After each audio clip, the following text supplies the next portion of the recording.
Mr. Silent Channel. Kabanata 12:11 hanggang 12:20. Habang tinitingnan niya si Tang Wulan, mas nasisiyahan siya. Siyempre, nasiyahan din siya sa kanyang precious apprentice.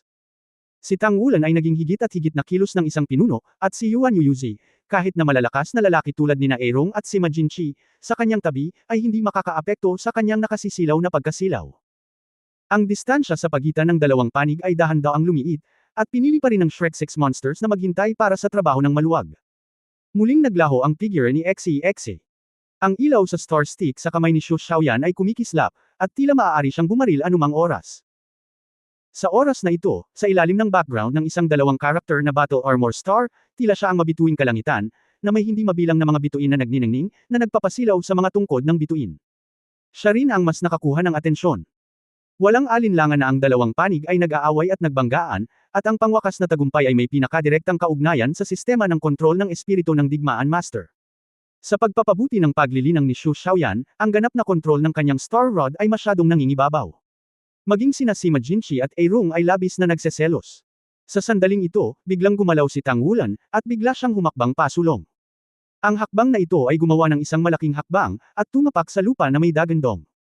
Ang anim na Shrek na halimaw sa kabilang panig ay halos agad na nag-react, at halos ilabas ng Star Rod ni Shu Xiaoyan ang kasanayan. Ngunit pagkatapos gawin ni Tang Wulan ang hakbang na ito, isang ngiti ang lumitaw sa kanyang mukha, huwag kang matakot. Nakakatakot. Naging kakaiba ang mga mukha ng anim na halimaw. Ngunit sa sumunod na sandali, biglang naging ilusyon si Tang Wulan. Tanging sina Aerong at si Ma Jinchi sa tabi niya ang nakakita na ang pares ng mga pakpak ng dragon sa likod niya ay biglang pumutok sa isang maliit na lugar, at pagkatapos ay lumiwanag ang ikatlong gintong halo sa kanyang katawan, ang gintong dragon na lumilipad. Naranasan ko na ang matinding pagkawala ng nag-iisang hukbo noon, at kapag gusto ng anim na halimaw na dumating, anuman ang mangyari, hindi na dapat mag-isa si Tang Wulan. At ang ginamit ni Tang Wulan ay ang kanilang hindi pagkakaunawaan sa ideolohiya. Gamitin ang nakaraang pananakot para maapektuhan ang mga pagbabago sa isipan ng anim na halimaw, at pagkatapos ay biglang umatake. Sa oras na ito, hindi lamang ang pagsabog ng lakas, kundi pati na rin ang paggamit ng psikolohikal na digmaan. Kaya naman nang sumugod siya palabas, kalahating bitslo ang reaksyon ng anim na halimaw. Agad na kuminang si Tang Wulan kasama ang gininto ang katawan ng Panginoong Dragon. Hindi lang iyon, sumasabog din na parang blowout ang dragon gang sa buong katawan niya. Ito ay Longgang at Jinlong Blast muli, at sa pagkakataong ito ay ginamit sa isang iglap. Pagkatapos ng lahat, mabilis na nag-react si Shu Xiaoyan, ang pang-anim na spirit ring ay kumislap sa kanyang katawan, at muling lumitaw ang light curtain na nakaharang kay Tang Wulan. Ang layer ng light curtain na ito ay tinatawag na Absolute Star Curtain, bagamat maaari lamang itong tumagal ng ilang sandali. Ngunit sa sandaling ito ay sapat na upang makagawa ng super defensive power.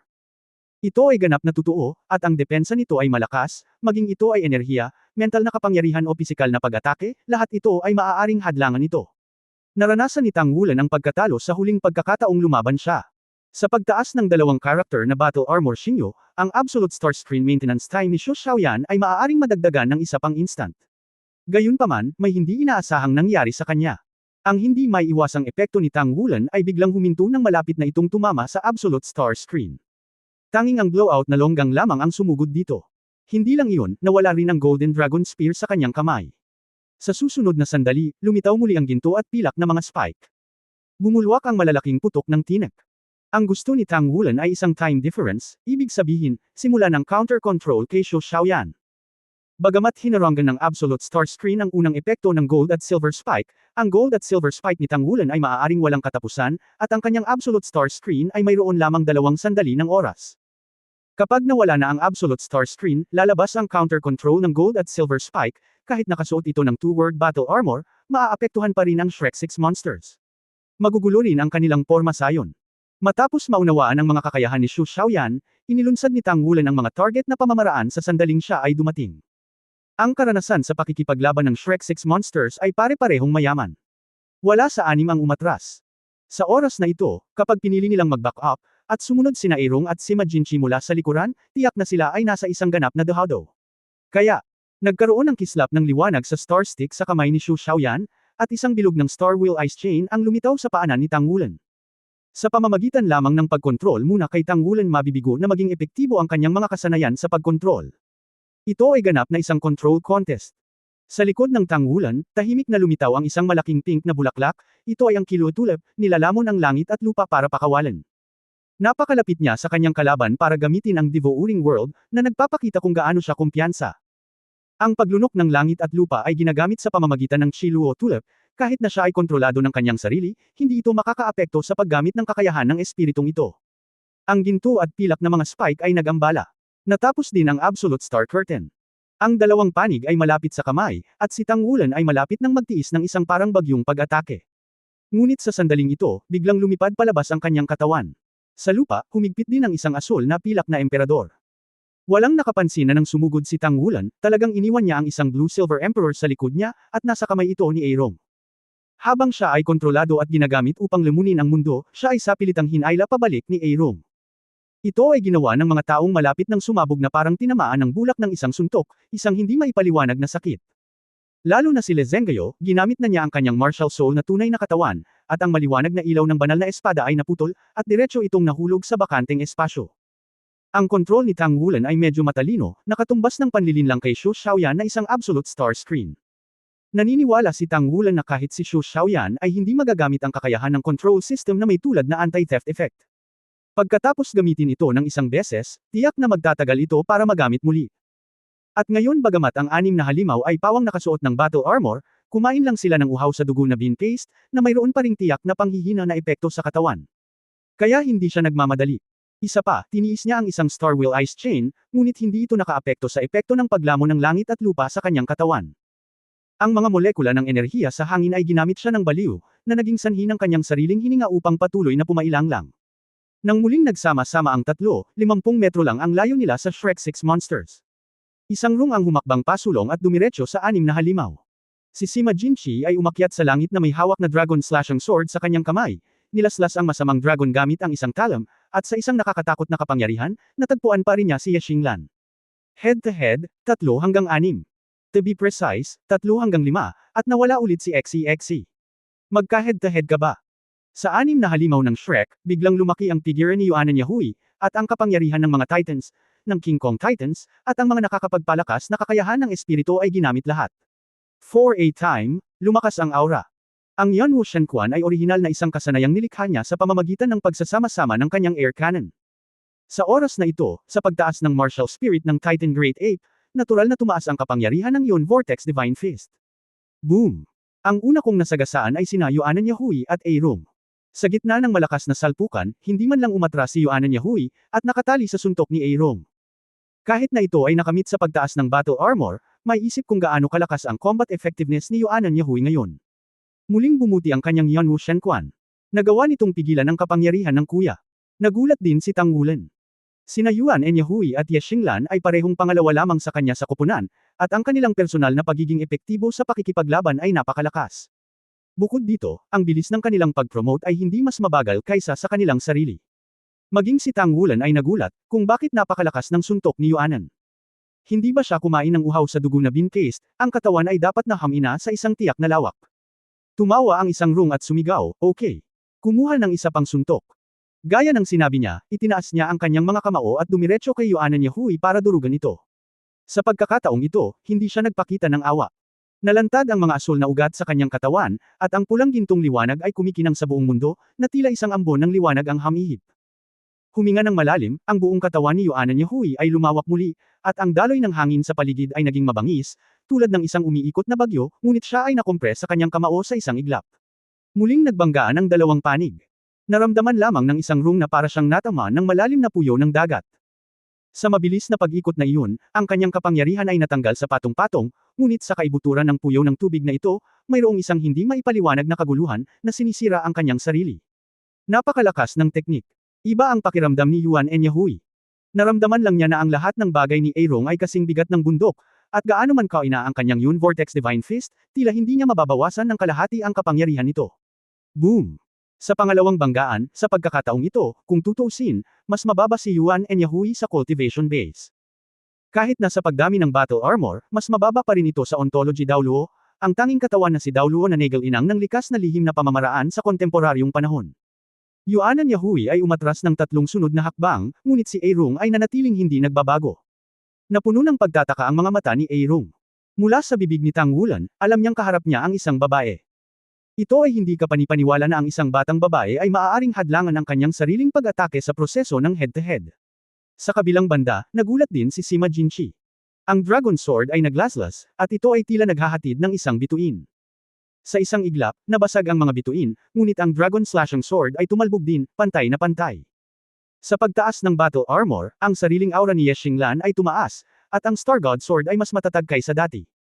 Ang kaluluwa ng espada ay namumulaklak, na parabang ito ay malaganap, at tulad ng isang bumabagsak na bituin, ang momentum ay nakakahimok. Gamit ang mga espadang paparating at aalis, ang dalawa ay nagbanggaan, at saglit, hinarang ni Ye Xinglan ang pag-atake ni Sima Jinchi gamit ang sarili niyang kapangyarihan. Hinarang ng dalawang anak na babae ang dalawa na may pamagat na dawluo ng magkahiwalay, kaya ang kinaharap ni Tang Wulan ay natural na si Le Zhengguo. Ang banal na espada ni Le Zhengguo ay nabigo noon, at ito ang pinaka-hindi komportable. Nang makita ang pagdating ni Tang Wulan, isang liwanag ng paghatol ang bumalot sa kanya. Inilabas ni Tang Wulan ang Golden Dragon Overlord Body, at habang sinisipsip ang enerhiya ng liwanag ng paghatol, ang Golden Dragon Spear ay tumusok na parang kidlat. Nagkalat ang libu-libong mga sibat na ilaw at pagkatapos ay namuo, na sinisiil si Le Zhengguo. Ang kakayahan ni Le Zhengguo sa swordsmanship ay malayong maihahambing kay Ye Xinglan, ang galing niya ay ang kanyang sariling mga katangian. Nakaharap sa Golden Dragon Spear ni Tang Wulan, sa harap ng pagturo ni Chen Fu, ang kanyang banal na espada ay agad na naging medyo magulo. Bagamat ang 12 pakpak na mga anghel sa likod niya ay patuloy na nagbibigay sa kanya ng pagtaas, mayroon pa rin siyang pagpapahusay ng dalawang karakter na sandata sa labanan. Ngunit ang lakas ng espiritu ng Tang Wulan ay tumaas sa pamamagitan ng paglamon sa langit at lupa, kasabay ng pag-iipon ng kapangyarihan ng Golden Dragon King, ang mapang-ipong si Le Zhengguo ay patuloy na umatras. Sasampalin na sana niya si Ye Xinglan sa likod niya. Bagamat sinasalakay ni Tang Wulan si Le Zhengguo, hindi siya nagpatuloy sa oras na ito. Si XCXC ay nawala ng napaka-abnormal. Hindi pa siya nakakaatake hanggang ngayon. Ang taong ito ay may matinding intensyon na humanap ng mga pagkakataon at maaaring lumitaw anumang oras. Bukod dito, pagkatapos ilunsad ni Xu Xiaoyan ang Absolute Star Screen at ang Star Will Ice Chain, matagal na siyang hindi nakagalaw. Sa kanyang kasalukuyang Kawan Cultivation Base, ito ay abnormal. Ngunit dahil sa bukas na mga pakpak ni Le Zhengguo at sa marahas na enerhiya sa hangin, hindi alam ni Tang Wulan kung ano ang ginagawa ni Xu Xiaoyan. May konting pag-iingat din sa puso ko. Sa puntong ito, masasabing ang tatlo ng Tang Wulan ay nakakuha na ng malaking kalamangan. Anuman ang katotohanan na ang kompetisyon ay 3 hanggang 6, sa katunayan, sa 6 na halimaw, mayroon lamang 4 na may malakas na pagiging epektibo ng labanan. Ang natitirang dalawa ay isang Control Type na Spirit War Master at ang isa ay isang Food Type War Spirit Master, at hindi sila maaaring direktang lumahok sa labanan.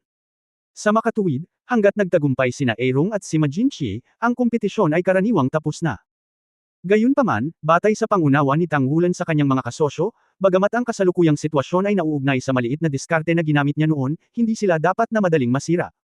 Sa mga araw na ito, marami na silang na-improve, pero in terms of tactics, hindi sila basta-basta babagsak. Makikita sa pagtutulungan sa unang laro na sobrang close pa rin sila. Sa makatuwid, habang pinipigilan si Le Zhengguo, naghihintay na kumilos sina XCXC at Xu Xiaoyan. Sa sandaling ang dalawa sa kanila ay nablock ng kanyang sarili, pagkatapos ang kompetisyon ay karaniwang tapos na. Sa pagharap sa punto ni Chen Fu, talagang sinubukan ni Le Zhengguo ang kanyang makakaya upang harangan ito. Umindayog ang liwanag ng banal na espada sa kanyang kamay. Sa matalim na gilid ng Golden Dragon Spear, ang banal na espada ay parang nabali anumang oras. Malakas talaga siya. Noong one-on-one siya noong araw na iyon, kung gumamit siya ng ganoong kalakas na open iba sa sandaling dumating siya, maaaring hindi ito makukumpleto ng kanyang Holy Melting Technique. Gayunpaman, ang tagumpay na ito ay dapat na sa atin. Hoy hoy! Isang kakaibang tawa ang biglang lumitaw sa tainga ni Tang Wulan, at halos walang pag-aalinlangan na ikanaway ni Tang Wulan ang kanyang kanang kamay. Ang Golden Dragon Spear ay nasa kamay ng kanyang kaliwang kamay, at muling ginamit ang punto ng 1,000 lalaki upang balutin si Le Zhengguo. Kahit na kontrolin ni Xu Xiaoyan sa oras na ito, hindi nito iiwan ang Le Zhengguo na may napakaraming kapintasan. Kasabay nito, bumukas ang kanang kamay na kuko ni Tang Wulan, at ito ang nakakatakot na kuko ng Golden Dragon. Sa madaling salita, ang suntok na ito ay dapat tawaging Golden Dragon Nirvana Catch. Hinihintay niya si XCXC, at ang kakaibang tawa na ito ay eksaktong ginawa ni XCXC. At sa sandaling iyon, malinaw niyang hinusgahan ang lokasyon ni XCXC sa pamamagitan ng kanyang mental power. Gayunpaman, kasabay ng pag-iwas ni Tang Wulan ng kanyang kuko, agad niyang naramdaman na ang hangin sa paligid ay marahas na nasira, ang liwanag ay lumabo, ang martial arts field ay nawala, at ang nakapalibot na kalangitan ay biglang naging bituin. Ito ay. Ang mga mag-aaral ni Tang Wulan ay biglang lumiit, at ang kanyang gintong dragon na Nirvana ay natural na nahulog sa bakanteng espasyo. Sa walang hanggan nakawala na ito, gaano man kakilakilabot ang lakas ng pag-atake ng Golden Dragon Nirvana Catch, hindi nito maipapakita ang lahat ng lakas ng pag-atake. Paano ito nangyayari? Anong nangyari? Pagkatapos ng maikling sorpresa, agad na naramdaman ni Tang Wulan ang paglakas ng pressure field. Sa susunod na sandali, siya mismo ang sumagot. Dahil hindi pa nagtagal, personal niyang naranasan ang kaharian mula sa liwanag at madilim na Daoluolong Yeo. Hindi ba't ang espasyong kinaroroonan ko sa panahong ito ay halos kapareho sa kaharian? Sa wakas ay naunawaan na niya kung bakit hindi napigilan ni Xu Xiaoyan ang eksena matapos ilabas ang kanyang mga kakayahan sa espiritu ng 2 beses, siya pala ay pinipigilan ang kanyang malaking galaw. Posible pa nga na ang kanyang kaharian ay ang kanyang tunay na martial arts body. Dapat itong gawin sa pamamagitan ng pangangalap ng momentum. Lahat ng ginawa ng ibang tao ay bilhin siya ng oras. Sa sandaling ito, lubos na naiintindihan ni Tang Wulan. At the same time, sobrang saya ko. Bagamat malalim itong nasasangkot sa oras na ito, may isip na ang gayong makapangyarihang kakayahan sa sistema ng kontrol ay maaaring gamitin sa aktwal na labanan. Ang kinakaharap nila ngayon ay ang eksenang hindi may iwasang kakaharapin ng kanilang common enemy in the future. Paanong hindi siya tumatalon sa tuwa? Sa sandaling ito, isang parang bundok na kapangyarihan ang biglang lumitaw mula sa gilid at sumabog kay Tang Wulan. Si Yuan Enyahui ay halos tila nag-drill out sa mga bituin, at ang Yun Vortex Divine Fist ay dumiretso sa Tang Wulan. Hindi, sina Sima Jinchi at Airong ay dapat na nahulog sa kaharian at nalilito. Ang mga taong ito ay kailangang kubkuban muna ang kanilang sarili.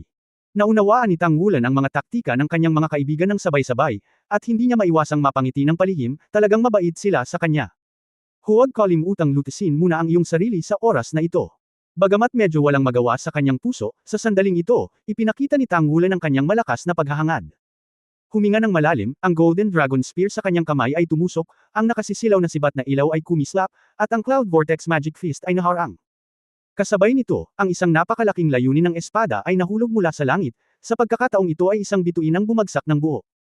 Hindi ba ito ang Star God Sword ni Ye Xinglan? Kinamayan ni Tang Wulan ang kanyang kaliwang kamay, bumaril ang Sky Gunner, at namumulaklak ang layunin ng sibat. Umaasa sa kanyang malakas na lakas, hinaranggan niya ang pag-atake ni Ye Xinglan.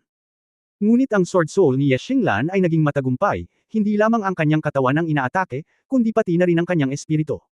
Sa loob ng ilang sandali, sina Ye Xinglan at Yuan Enyahui ay nagsanib puwersa, at ang pinigilan na si Tang Wulan ay nakaramdam ng kaunting pagkabalisa. Kung ito ay isang patas na laban, hindi mahihirapan si Tang Wulan kahit na ito ay 1-2. Ngunit sa oras na ito, lahat ng magkasosyo ay nakasuot ng 2 karakter na battle armor, ngunit ang kanyang battle armor ay nakondensed muli ng metal, at hindi pa sila nagagawang muli. Natural, naghihirap ito ng husto. Haha, boss, anong gagawin mo this time? Bumagsak si Li Zhengguo mula sa langit. Isang nakakasilaw na liwanag ng pagsubok ang bumagsak sa isang iglap, at sinampal ng malakas si Tang Wulan.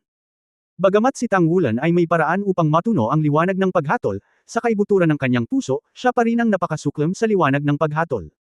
Ang dahilan ay simple, ang ganitong uri ng bilis ng liwanag na pag-atake ay imposibleng makaiwas sa lahat.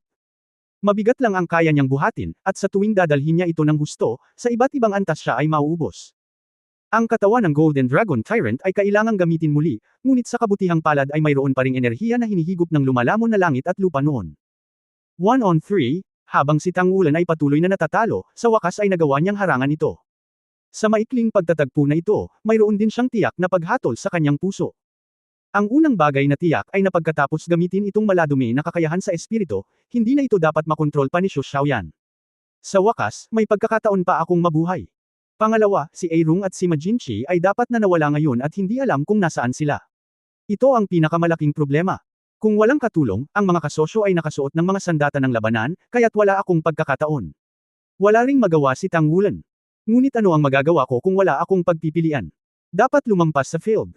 Naniniwala si Tang Wulan na kahit na sa kaso ng tunay na katawan ni Wan, hindi dapat ito kayang suportahan ng field ni Xu Xiaoyan ng masyadong mahaba. Kahit nasa suporta ng mga bonds ni Xu Lizhi. Ito ang domain pagkatapos ng lahat.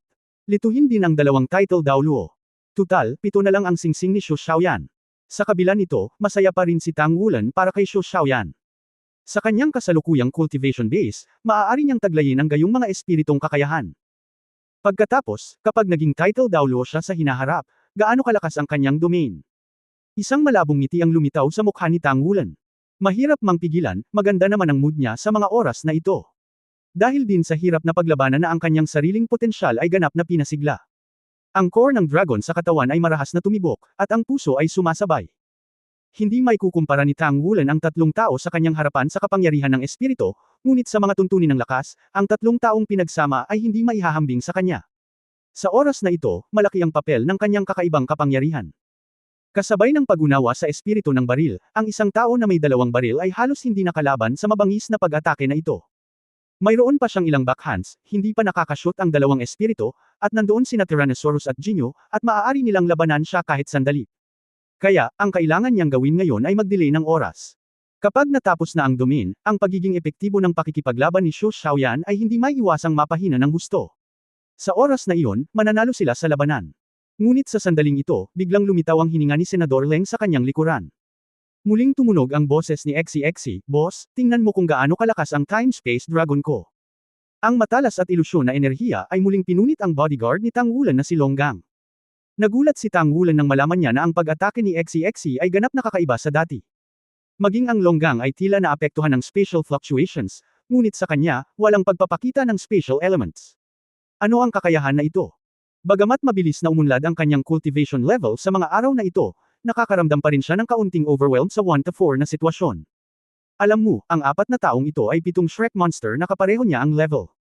Gaano man katigas si Tang Wulan, hindi niya maiwasan na medyo nagmamadali kapag kaharap ang apat na tao sa parehong oras. Boom! Umiling ang bodyguard na si Longgang, at hinimok ng Dragon Gang ang Golden Dragon na sumabog, sinusubukang iwaksi ang atake ni XCXC. Huminto talaga si Feng Rui sa likuran niya, ngunit ito ay isang paghinto lamang, ngunit patuloy itong tumagos. Ang Shrek 7 Devils ay palaging nagtutulungan ng tahimik. Nang sumalakay si XCXC sa likuran niya, hindi siya paalala ni Tang Wulan, kundi paalala ng iba pang mga partner. Sa makatuwid, kasabay ng pag-atake niya, halos sabay-sabay na sumabog sina Ye Xinglan, Le Zhengguo at Yuan Enyahui mula sa harapan. Ang buong katawan ni Ye Xinglan ay puno ng mga bituin, at ang mga tuldok ng liwanag sa battle armor ng Star Wisdom ay magkakaugnay. Ang buong tao ay parang isang sinaunang banal na espada na agad na nagising, at ang katawan at ang espada ay pinag-isa, at siya ay naglaslas patungo kay Tang Wulan. Ang ikapitong soul skill, One True Body, Star God Sword Body. Ang figure ni Yuan Enyahui ay tumaas, at ang kanyang buong katawan ay ganap na nabuhayan, kasama ang dalawang kamao na sunod-sunod, ang malalaking puyo ng tubig ay sumabog sa harap, na tinakpan ang buong katawan ni Tang Wulan. Ang parehong ay ang ikapitong espiritu kakayahan, One Tunay na katawan, Titan Great Ape. Ang 12 pakpak na anghel sa likod ni Le Zhengguo ay biglang naging malinaw, ang ikapitong singsing ng espiritu ay kumikinang, at ang apat na pares ng mga pakpak sa likod niya ay sabay na lumaki, at ang buong katawan ay naging parang nagbubuhos ng ginto. Ang ikapitong kaluluwang kasanayan, One Tunay na katawan, Sagradong Anghel. Ang tatlong makapangyarihang attacking type War Spirit Masters, sabay-sabay, ay nagpakita ng sarili nilang martial soul avatar, at direkta silang umatake na may isang layunin lang, na gawin si Tang Wulan na hindi makaharap si XCXC sa likod niya. Walang alinlangan, si XCXC ang ultimate move ng apat na ito. Kinokontrol ni Xu Xiaoyan ang eksena gamit ang kanyang makapangyarihang kakayahan sa domain, na naging dahilan upang pansamantalang mawala ng kakayahan sina Erong at si Majinchi na tulungan si Tang Wulan. Halos lahat ng kapangyarihan ng 6 na halimaw ay nakakonsentrate para harapin muna si Tang Wulan. Bagamat kabilang sa tatlo, si Tang Wulan ay tila ang pinakamahina sa paglilinang, ngunit ang 6 na Shrek na halimaw ay lahat ng kanyang mga kasosyo. Ito ay dahil sila ay magkasosyo na sila ang higit na nakakaalam tungkol sa potensyal ni Tang Wulan. Siya ay isang tao na pinakamahusay sa paglikha ng mga himala, at madalas na maaaring gawing posible ang imposible. Kaya, lutisin muna siya, at pagkatapos ay tumutok sa pakikitungo sa iba pang dalawa. Ito ang diskarte na ginawa ng 6 monsters mula sa simula. Ngayon ay tila ang mahimalang epekto ay malapit nang makamit. Ang pagpapahayag ng kalungkutan at galit ni Tang Wulan para sa iyo. Lahat sila ay may suot na 2 character na battle armor, at 4 ang lumaban ng isa, na masyadong hindi patas. May kaya man siya, sa pagkakataong ito, medyo may kahihiyan na hindi niya ito magagamit. Ang antas ng panggigipit na ito, ang huling beses na hinarap ko ito ay noong kaharap ko si Mr. Xiong. Ngunit tulad ng hinuhusgahan ng kanyang mga kaibigan, mas malaki ang pressure, mas malakas ang potensyal na madalas na mapuko ni Tang Wulan. Sa pagkakataong ito ay hindi na niya ginamit ang ginto at pilak na mga saksak, humarap sa isang kapareha na mayroong 2 character battle armor augmentation at ipinakita ang kanyang martial spirit body. Ginamit ni Tang Wulan ang kanyang pinakamalakas na kakayahan sa pakikipaglaban ng walang pag-aalinlangan. Ang dagandong ng dragon na nakakatusok sa tainga ay sumabog mula sa kanya, at ang ikapitong singsing ng espiritu sa kanyang katawan ay nagningning din, One True Body, Blue Emperor. Hindi mabilang na mga baging ang sumugod mula sa kanya tulad ng isang bukal, at ang bawat baging ay parang isang higanteng dragon, marahas na bumaril sa labas, na tinatakpan ang 4 na magkakasama sa parehong oras. Malinaw na naramdaman ni Tang Wulan na ang Blue Silver Emperor, na sumugod sa likod ni Xi, ay patuloy na nadudurog at nabibiyak. Ngunit naiintindihan din niya na ito ay isang hindi maiiwasang sitwasyon. Ang kanyang kalooban ay napaka-stable at kalmado, at ang buong tao ay nasa isang hindi mailalarawan na kalmado. Sa pamamagitan ng pagsasanib at epekto ng dugo ng Blue Silver Emperor at ng Golden Dragon King, nahusgahan ang lakas ng mga pag-atake ng mga kasosyo sa oras na ito. Ang pinaka-nakakatakot sa tunay na katawan ni Wan ay na madodoble nito ang kapangyarihan ng lahat ng kakayahan ng espiritu. Sa makatuwid, kapag ang 6 na halimaw na nagbigay inspirasyon sa espiritong katawan ay hindi ang pinakamalakas, ang pinakamalakas ay ginamit nila ang espiritong katawan upang magsagawa ng iba pang mga kakayahan ng espiritu. Tulad ng Holy Melting Technique ni Lezengyo, nasira niya ang Blood Soul Fusion Technique ni Tang Wulan, ang Blue Emperor Dragon na umakyat sa langit. Sa makatuwid, kasabay ng kanyang pagbibigay inspirasyon sa tunay na katawan ng Blue Emperor, ang katawan ni Tang Wulan ay ginintoang, at ang gintong sibat ng dragon sa kanyang kamay ay nakaturo pasulong, isang nangingibabaw na aura na nanag sa mundo ay biglang sumambulat mula sa kanya. Ang daan ng mga hari. Ang ginintoang liwanag ay sumabog at kumalat pasulong, at ang unang tao na nagpasa ng bigat ay si Yuanan Yahui sa harapan. Ang mga vortex na ginawa ng Yanwu Shenquan ay napatay sa harap ng ginintoang liwanag sa daan ng hari, at ang ginintoang liwanag ay direktang tumakip sa kanyang malaking katawan sa napakabilis na bilis. Sa antas ng Soul Sage, ang bawat Soul Master ay may napakalakas na lakas at kakayahan sa induction. Si Yuanan Yahui ay isang kambal na martial soul, hindi banggitin ito. Malinaw niyang naramdaman ang malakas na banta ng gintong ilaw sa kanyang sarili, at habang gulat na gulat sa kanyang puso, kumislap siya, tulad ng pag-iwas dito sa gilid. Bilang karagdagan sa pag-iwas, agad niyang hinusgahan na walang mas mahusay na paraan upang harapin ito. Maaari lamang subukan ang pag-atake mula sa gilid. Ang pag-atake ni Xi sa wakas ay nahulog kay Tang Wulan mula sa likuran, ngunit sa sandaling iyon, naramdaman na lamang niya na ang kanyang nataman ay isang gintong multo. Ang Star God Sword Body ni Xinglan ay naglaslas din sa ginintoang liwanag, na parabang naputol ito sa isang pagan, at ang biglaang mental na sindik ay nagdulot ng direktang pag-rebound ng kaluluwa ng espada. Walang eksepsyon ang pag-atake ni Lezengyo, tumalbog din ito. Sa maikling panahon, naabot na ni Tang Wulan ang 100 metro ang layo sa ilalim ng impluwensya ng The Way of the King. Ang daan ng mga hari ay hindi mapigilan. Ito ang perpektong kombinasyon ng espiritu, enerhiya at espiritu, at ang superposisyon ng lahat ng kanilang sariling kakayahan. Hindi lamang ito makakapagdulot ng nakakatakot na kapangyarihan sa opens iba, ngunit ito rin ang pinakamahusay na kasanayan upang masira ang pagkubkob. Hindi tumigil si Tang Wulan. Kasabay ng pagtakbo ng hari ay biglang naging kasing kilabot ng black hole ang kanyang katawan. Sa sandaling ito, itinaas na niya ang kanyang espiritual na kaharian sa sukdulan, at muli siyang nagpakita sa kanyang likuran. Ang malaking bulaklak na kilo tulip ay nilalamon ang mundo ng galit na galit at sinisipsip ang lahat sa paligid nito. Umaasa sa induction ng espiritual na kapangyarihan at ang epekto ng paglamon sa langit at lupa, kahit na sa nasasakupan ni Xu Xiaoyan, hiniram niya ang isang bahagi ng kapangyarihan ng langit at lupa. Kaagad pagkatapos, inihagis niya ang Great Sky Gun sa kanyang kaliwang kamay. Hindi sa mga kasosyo, ngunit itinapon sa kawalan. Ilagay ang lahat ng itlog sa isang basket. Ito ay isa pang mahiwagang kasanayan na naintindihan ni Tang Wulan bukod sa paraan ng hari. Sa sandaling pumutok ang Sky Gunner, ang katawan ng baril ay biglang sumabog na may walang kapantay na nakasisilaw na puting liwanag. Ang incandescent na ilaw ay katulad lang noong sa wakas ay hinaranggan ng Great Sky Daolu Yunming ang level ng God-killing na fixed-mounted soul-guided shell. Puno ito ng napakagandang baybayin na parang Optimus Jade Pillar. Isang simpleng silver rune ang isinilang sa baril, nagningning ang rune, at lumitaw ang walang hanggan na aura. Sa dilim, ang 6 na Shrek na halimaw ay tila nakitang muli ang anyo ng figure na nagbabantay sa kanila, na sinasaksak ang kabayanihan na postura ng pagbaril ni Qing Tian. Boom! Ang kaharian ay nanginginig, isang putok na sinaksak, at ang mga bituin ay nawala. Lahat ng nasa paligid niya ay nasira at nawasak sa isang iglap. Habang nag-o-oscillated ang domain, bumagsak ang mga bitek, at nakabawi ang nakapaligid na tanawin. Nasa larangan pa rin ng martial arts, ngunit apektado ng domain, ang Gale Sword Demon na si Sima Jinchi at Hercules Aerong ay bawat isa ay sumugod sa malayong bahagi ng martial arts field. Hindi lang yun, may starlight din sa ibabaw nilang dalawa, na patuloy na kumikinang sa kanila, hindi lang nakakaagnas sa katawan nila, kundi nagpapabagal pa sa paggalaw. Parang mabagal ang mga galaw nila.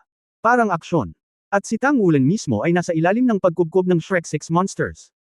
Ngumuso si Xu Xiaoyan at naupo sa lupa, ang kanyang magandang mukha ay mapatla, at ang ikapitong espiritu ay madilim. Malinaw na naapektuhan din ng nasirang kaharian ang kanyang pisikal na kondisyon. Sa pag-upo ni Xu Xiaoyan, ang mga bituin sa ulo ni Aerong at Sima Jinchi ay hamina at naglaho. Nagmamadali silang dalawa patungo kay Tang Wulan na parang nagmamadali. Nakakahiya talaga, pareho silang malakas sa title Daoluo level. Tinawag pa ni Sima Jinchi si Tang Wulan na master. Posible para sa kanilang dalawa na magkaroon ng kanilang cultivation base, at kapag hindi nila magamit ang battle armor, sila ay talagang itinapon sa paligid ng isang Soul Saint level control system na labanan ang Soul Water. Ito ay simpleng hindi kapani-paniwala. Tinusok ni Tang Wulan ang domain sa pamamagitan ng isang putok, at lubos din siyang gamaan. Ang isang rung at si Majinchi ay hindi hihigit sa 100 metro ang layo mula sa kanya, at ang pagmamadali ay ilang sandali lamang. Kailangan mo lang i-block ang isa pang round ng pag-atake. Ang katawan ng Golden Dragon Tyrant ay agad na lumiwanag, at bawat kaliskis ay nagiging makinis na parang salamin. Kasabay nito, nanginginig ang Golden Dragon Spear, sinasaksak ang punto ng Chenfo gamit ang kapangyarihan ng Blood Soul Fusion Technique. Naapektuhan ng fragmentation ng realm, bagamat ang tatlo ng Lezengyo ay nasa estado pa rin ng One Real Body, halatang mas mabagal ang kanilang pag-atake. Ang katawan ni Xe ay naging multo, tulad ng isang ilusyonaryong dragon, dumiretso siya kay Tang Wulan at sinuntok ang kanyang ulo. Ang dagandong ng gintong dragon kasama si Longwei ay sumabog. Bagamat ang kakayahan ni Xe ay nagbigay ng kaunting sakit sa ulo ni Tang Wulan, anuman ang mangyari, na-verify niya na ang bloodline ng Golden Dragon King ni Tang Wulan ay may nakakapigil na epekto sa lahat ng Dragon Spirit. Sa oras na ito, sumabog ang gintong dragon na dagandong ni Tang Wulan, at ang malakas na presyon ay direktang nagdulot kay Xe na sumangot, at talagang ipinakita niya ang kanyang hugis ng katawan ng direkta. Masyadong malakas ang pang-aapi ni Longwei. Sa oras na ito, malinaw na nakikita ni Tang Wulan na ang orihinal na Dragonite Battle Armor ni Xe ay natatakpan ng isang layer ng mga posibleng kaliskis. Hindi makita ng mga kaliskis ang kulay. Tila sila ay nagbago sa liwanag at anino, at ang hugis ay kalahating bilog. Sobrang kakaiba ang pag-akyat. Natulala sa dragon, bagamat lumitaw ang kanyang buong anyo, nang bumagsak sa kanya ang liwanag na itinuro ng libong asawa ni Tang Wulan, dumaan ito sa kanya na parang sa kawalan, at wala itong naging sanhi sa kanya. Pinsala. Dahil ang mga kasosyo ay nakasuot na ngayon ng mga sandata ng labanan at may malakas na kapangyarihan sa pagtatanggol, ang mga pag-atake ni Tang Wulan ay hindi magiging konserbatibo. Ang buong paglaya na si Chen Fuzi ay tumutukoy sa kanyang pinakamahusay na pagbaril, na ganap na nasa larangan ng kaluluwa ng sibat, hindi pa banggitin ang pamamaraan ng pagsasanib ng kaluluwa ng dugo. Isang putok ang sinaksak, lahat ng opponents iba ng magkapareha ay naharang. Si Tang Wulan ay lihim na nakahinga ng maluwag, ang Golden Dragon Tyrant na katawan ay ginamit sa wala, at ang epekto ng salamin ay nawala sa isang segundo. Ngunit sa wakas ay naharang ito. Magkalapit na sina Rung at si Majinchi, silang tatlo ay nagsama-sama, si Xu Xiaoyan ay nasira sa field, at ang kanyang kakayahan sa pagkontrol ay tiyak na mababawasan ng husto. Ang tagumpay na ito ay malapit ng mapanalunan. Sa sandaling naisip ni Tang Wulan, Rung at si Majinchi na malapit nang matapos ang laro, biglang lumitaw ang isang variable na hindi inaasahan ni isa sa kanila. Ang isang palad ay tahimik na nakabrand sa likod ni Tang Wulan. Ang hitsura ng palad na ito ay napakabigla. Mukha itong chubby, parang isang malaking meat bun na may ilang mga meat feeds, ngunit sa sandaling sinampal nito si Tang Wulan. Agad na nanigas ang buong katawan ni Tang Wulan, at ang Chen Fuzi na hindi pa nauubos ang kanyang lakas ay tuluyang bumagsak. Gulat at hindi makapaniwala ang kanyang mga mata. Hindi pa rin siya makapaniwala, nagpalit na pala siya ng hanap buhay. Ang nakakatakot na aura ng pagkawasak ay dumagsa mula sa likuran, maging ang proteksyon ng katawan ng gintong dragon at ang paglaban ng dragon ay maaari lamang malutas ang isang maliit na bahagi ng kapangyarihan ng pagkawasak sa oras na ito. Upang makayanan ang mga pag-atake ng iba pang apat na halimaw, si Tang Wulan ay masasabing naglaho na, at sunod-sunod na nagpakawalan ng mga dakilang kakayahan ng kaluluwa, maging ito man ay ang paraan ng hari, ang desperadong pagkilos, ang bersyon ng Blood Soul Fusion Technique, o ang katatapos lang. Ang Golden Dragon Overlord Body ay kumonsumo ng maraming bawat kakayahan ng kaluluwa. Kung hindi dahil sa kanyang pisikal na lakas, matagal nang hindi kayang tiisin ng mga ordinaryong tao. Ang palad sa likod niya ay hindi lamang dumating bigla, ngunit kinuha din ang pinakaangkop na sandali. Ito ang sariling pagpapahinga ni Tang Wulan at ang pinakanakamamatay na sandali. Ang Longyin ni Tang Wulan ay biglang naging mabagsik, at ang core ng dragon, puso, at kaluluwa ay pumipintig ng sabay-sabay. Sa pilitang pag-uudyok sa ikalimang kakayahan ng kaluluwa ng Golden Dragon King, ang pagsabog ng Golden Dragon ay sumabog kasabay ng marahas na pagyanig ng kanyang katawan. Ngunit ang mapanirang kapangyarihan sa likod nito ay bigla ding lumakas, sabay boom, diretso itong tinamaan ni Yuanan Yahui sa direksyon ng harapan. Puno ng takot ang mga mukha ni Rung at si Majinchi. Sa kanilang mga titig, nakita nila na ang buong katawan ni Tang Wulan ay kumikinang na lila, at maging ang kaliskis ng Golden Dragon King ay naging mapurol sa sandaling ito. At sa lugar kung saan nakatayo si Tang Wulan, nakatayo doon ang isang matabang lalaki na may simpleng mukha at hindi nakakapinsalang anyo. Ang battle armor sa kanyang katawan ay kumikinang na may malambot na puting halo, at sa palad ng kanyang malawak na palad, isang madilim na lilang bola ng liwanag ang kumikislap. Walang pag-aalinlangan na ang madilim na lilang liwanag na ito ang lubhang na pinsala kay Tang Wulan. Nakaramdam lamang ng manhid si Tang Wulan sa kanyang buong katawan sa oras na ito, at ang kanyang buong katawan ay parang hindi makayanan. Ang isang gintong katawan ng dragon ay tila nawasak anumang oras. Ang kapangyarihan ng espiritu at kapangyarihan ng bloodline sa katawan ay nabasag lahat ng epekto ng enerhiya ng pagkawasak. Ito ay hindi maaaring condensed sa lahat. Ngunit ang mapanirang enerhiya ay namumuo lamang sa kanyang likuran. Bagamat malaki ang epekto nito sa kanya, hindi naman talaga ito sumabog. Walang alinlangan, ito ang awan ng kabilang panig.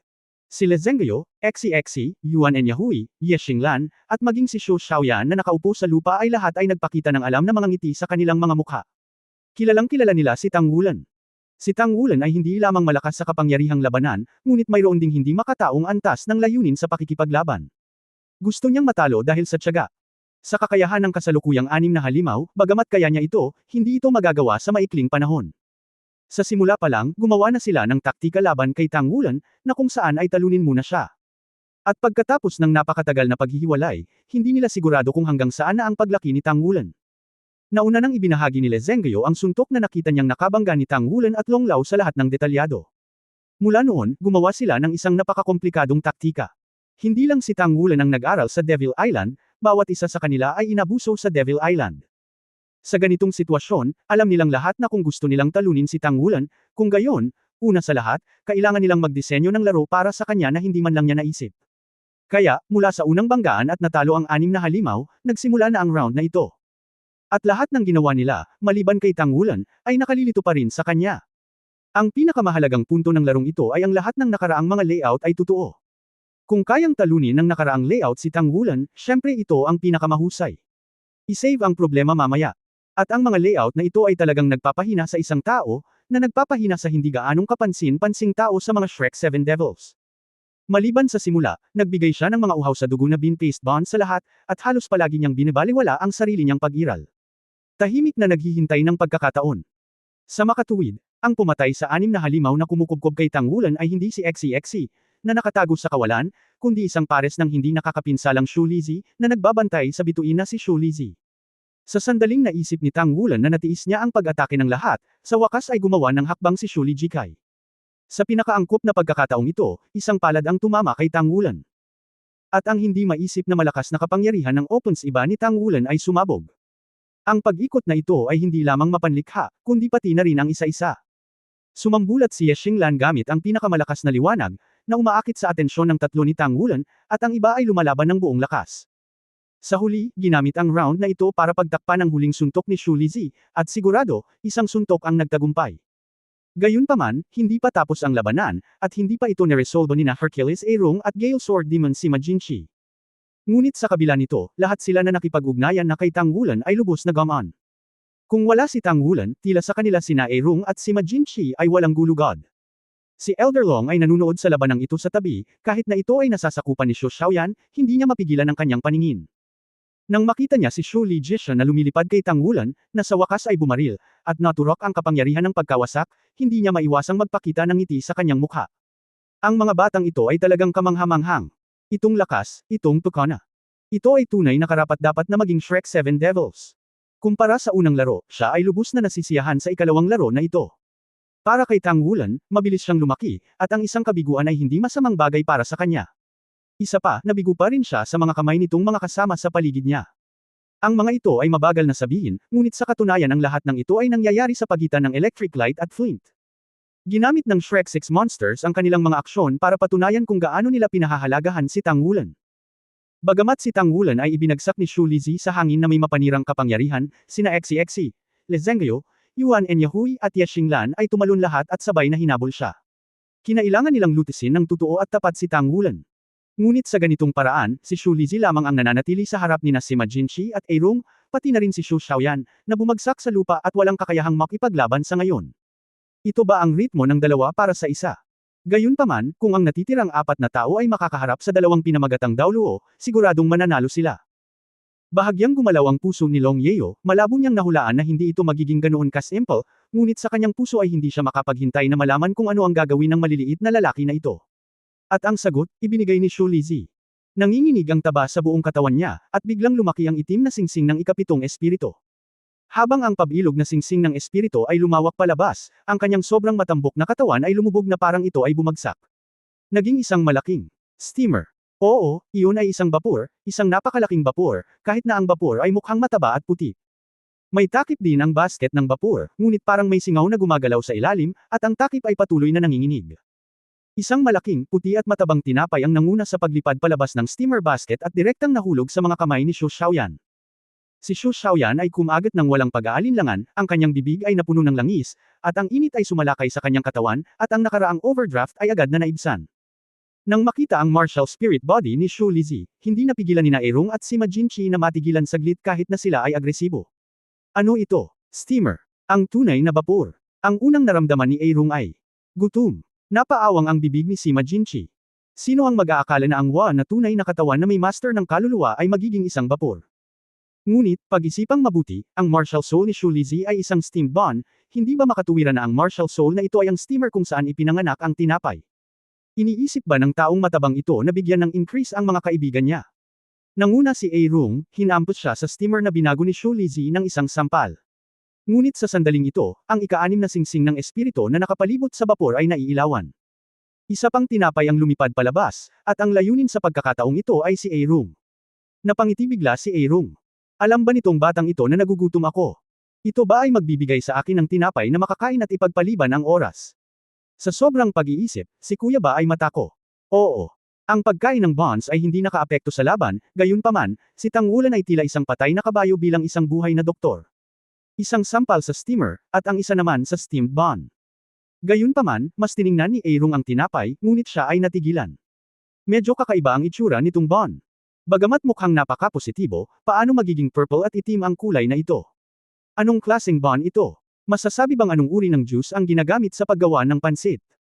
Habang siya ay naguguluhan sa kanyang puso, isang marahas na pagbabago-bago ng enerhiya ang biglang nagmula sa tinapay. Hindi maganda. Habang nagulat si Aro Heng, sumabog ang purple-black steamed bond. Boom! Ang mabangis na dagandong ay yumanig sa mga manunood, at sa harap ni Erong, ang sumabog na tinapay ay agad na naging isang kulay ube itim na liwanag na bola, na hindi lamang sumabog sa hangin, ngunit nanatili rin doon. Ang nakakatakot na aura ng pagkawasak ay biglang dumating, at si Erong ay lumipad palabas na may pagkabigla. Bagamat hindi malamang na siya ay malubhang mapinsala ng kapangyarihan ng pagtatanggol ng kanyang lihim na ontolohiya, ang lakas ng pagsabog sa pagkakataong ito ay nagulat pa rin sa kanya. Lalo na ang mapangwasak na kapangyarihang nakapaloob dito, tulad ng isang tarsal maggot, baliw na pumasok sa kanyang katawan, sinisira ang kanyang espiritong kapangyarihan at katawan. Ano ito? Meron bang ganito para sa steamed bonds? Shouxing Xu Lizi? Ika-7 kaluluwa kasanayan, ang tunay na katawan, bapor. Ang ika-6 na kakayahan ng espiritu, sirain ang paputok na pakete. Ito ang unang pagkakataon na lumabas sa entablado ang dalawang kaluluwang kakayahan ni Xu Lizi, ngunit ginulat nila ang mga manunood. Noon pa man ay may kasabihan sa Soul Master World na ang mga Soul Master na may hindi kilalang mga soul skills ang pinaka-nakakatakot. Sa labanan ngayon, perpektong binibigyang kahulugan ni Xu Lizi ang puntong ito. Hindi pa tapos ang kanyang pagganap, dahil lumipad palabas ang unang mapanirang pakete ng paputok, at pagkatapos ay sunod-sunod na lumipad ang mga purple at itim na steamed bond mula sa ilalim ng steamer, dumiretso sa Erong at si Ma Jin. Sa pagdami ng tunay na katawan ni Wan, talagang nakakatakot ang kapangyarihan nitong explosive pack na puno ng mapanirang kapangyarihan. Ang iba pang 4 na halimaw ay hindi siya pinabayaan, ngunit kumpiyansa na pansamantala niyang malalabanan si Erong sa kanyang kapangyarihan lamang. Si Ma Jinqi. Ang pagkalkula na ito, ang pakikipagtulungan. Maging sina Erong at si Ma Jinqi ay hindi napigil ang humanga sa pagiging mayabang nila sa kanilang mga puso. Kasabay ng pagharang sa kanila, ang iba pang 4 na halimaw ay nakarating na sa gilid ni Tangwulan. Haha, boss, mayroon ka rin ngayon. Tumawa si Exi at hinawakan si Tangwulan gamit ang isang kamay. Hanggat kinokontrol niya siya, katumbas ito ng pag-alis ni Tangwulan sa laro. Sa oras na ito, si Tangwulan ay mayroon pa ring mapanirang kapangyarihan na pinasabog ni Xu Lizi sa kanyang katawan. Bagamat ang bahagi nito ay kinain ng longgang at ng katawan ng gintong dragon, ang natitirang bahagi ay nakaugat pa rin sa kanyang katawan. Si Xu Lizi ay maaaring sumabog sa isang pag-iisip. Kahit anong tingin mo dito, tapos na ang kompetisyong ito. Matapos malutas ang Tangwulan, magtutulungan ang lahat para harapin sina Erong at si Ma Jinqi. Ang mga steamed bond na ginawa ng martial arts steamer ni Xu Lizi ay maaaring magparami sa lahat. Sa sandaling mabawi ni Xu Xiaoyan ang pagiging epektibo ng labanan, matatagalan pa bago makuha sina Erong at si Ma Jinqi. Ang lahat ay nasa pagkalkula ng 6 na halimaw. Boom! Gayunpaman, isang bagay na hindi nila inaasahan, nangyari pa rin. Nang akmang hahawakan ng kanang kamay ni Exi si Tangwulan, isang gintong liwanag ang kumislap, at isang makapal na baging ang biglang tumalbog sa kanyang palad. Hindi lang iyon, ang ginintoang, balam, ay pumulupot din sa baywang ni Tang Wulan bigla. Sa isang iling, pinalipad siya nito palabas. Golden language. Boss, nagtatagal ka. Tumingin si Exe kay Tang Wulan na nagulat sa hangin. Hindi niya inaasahan na susuko si Tang Wulan sa oras na ito. Gamitin ang kaluluwa upang pansamantalang mapawi. Ang tatlo pa ay hindi walang ginagawa, si Tang Wulan ay napakadaling gumawa ng mga himala, palagi niyang magagawa ang isang bagay ng walang katapusan. Kaya halos hindi na nagdalawang isip silang tatlo na ay pakpak ang kanilang mga pakpak sa likod para habulin si Tang Wulan. Si Lezengyo ang pinakamabilis na lumipad. May kakayahan siyang lumipad. Habang lumilipad palabas, naglalabas din siya ng liwanag ng paghatol na sumasabog patungo kay Tang Wulan. Isang malaking figure ang biglang lumitaw sa harap ni Tang Wulan, na hamarang sa liwanag ng paghatol para sa kanya, at agad na tinakpan ng malaking Tyrannosaurus Rex ang katawan ni Tang Wulan. Ngunit sa sandaling ito, sa noo ni Tang Wulan, isang maliit na berdeng ilaw ang tahimik na kumikislap, at ang napakayaman na sigla ay biglang pumutok mula sa gitna ng kanyang mga kilay at kumalat sa buong katawan niya. Ang mapangwasak na kapangyarihang iniksyon ni Shu Lizhi sa kanyang katawan ay mabilis na natunaw. Nang maramdaman na ang kanyang mapanirang kapangyarihan ay malapit ng lumunin, pinasabog ito ni Shu Lizhi ng walang pag-aalinlangan. Gaya ng inaasahan, hindi pa rin niya mahawak ng kanyang mga kamay sa amo. Bang! Nagkaroon ng muffled sound sa katawan ni Tang Wulan, at ang berde at purple na agos ng hangin ay sumambulat mula sa kanya sa parehong oras, at ang kanyang mukha ay naging mapatla. Malinaw, para matuno ang mapangwasak na kapangyarihang ito, dumanas pa rin siya ng maraming pinsala. Ngunit sa sandaling ito, may isang bahagyang ngiti sa kanyang mukha, at ang kanyang boses ay kumalat din sa pandinig ng lahat. Dahil ang iyong mga whole card ay nabaligtad na, pagkatapos ay akin na. Ano? Sabay-sabay na nagulat ang anim na Shrek monster. Masyadong kalmado ang boses ni Tang Wulan, parang hindi ito isang mahirap na tao na malubhang nasugatan. May whole card pa siya. Hindi kaya ang lahat ng iyong mga disenyo ay nasa kanyang paghuhusga. Nagulat din si Elder Long, at si Long Yeo ay wala nang maisip na iba pang magagawa ni Tang Wulan sa oras na ito. Sa sandaling ito, ang ikasyam na espiritong singsing kay Sima Jinchi, ang marahas na Windsword Demon, ay kumikinang ng maliwanag. Ang buong katawan ay naging isang gintong liwanag, na pumailang lang sa langit. Ang mabangis na dagandong ng dragon ay umalangaw sa bawat sulok ng martial arts arena. Sa sandaling iyon, para akong pumasok sa lungga ng dragon, na napapaligiran ng mga higanteng dragon. At ang malakas na dagandong ng dragon na iyon ay puno ng paggalang at pagsuko. Si Exe, na nasa himpapawid, ay direktang nahulog mula sa langit. Maging ang maliwanag at madilim na si Daoluo Longyeo, na nasa tuktok ng mundo, ang kanyang kutis ay nagbago ng gusto nang marinig niya ang pag-awit ng dragon na ito. Ito ay, sina Laolong at Exe ang pinakamaraming tumugon. Ang iba ay medyo mas mahusay, ngunit ang dugo ay kumukulo sa gitna ng mabangis na pag-awit ng dragon, at sa ilang sandali ay may pakiramdam na ganap na pinigilan. Isang layer ng gininto ang halo ang kumalat mula sa katawan ni Tang Wulan, hindi ang dating Dragon Gang, ngunit isang walang katulad na marilag na aura. Isang makulay na liwanag at anino ang bumungad sa kanyang likuran. Ang makulay na liwanag at anino ay tila 10 metro lamang ang taas, ngunit ito ay nagbigay sa mga tao ng pakiramdam ng nakatayong tuwid. Para bang lahat ng bagay sa mundo ay nasa ilalim niya. Nawala si Tang Wulan sa ilalim ng gininto ang liwanag, nahuhulog sa makulay na figure. Pagkatapos niyang maghalo, agad na naging malinaw ang figure, hindi ba ito ang hitsura ni Tang Wulan? Nakasuot siya ng makukulay na gayak na damit at may koro ng dragon sa kanyang ulo. Buong katawan niya ang walang katulad na kamahalan. Kung titingnang mabuti, makikita mo na ang makulay na damit ay natatakpan ng mga pattern ng pagbuburda ng makulay na dragon, na nagpapalabas ng makulay na halo. Ang mga makukulay na kristal sa bracelet ni Tang Wulan ay naglalabas din ng malabong halo, na sumasalamin sa ningning ng marangyang makulay na damit sa kanyang katawan. Pagkatapos ay isang malalim at malayong boses ang tumunog, halika, kutsilyo.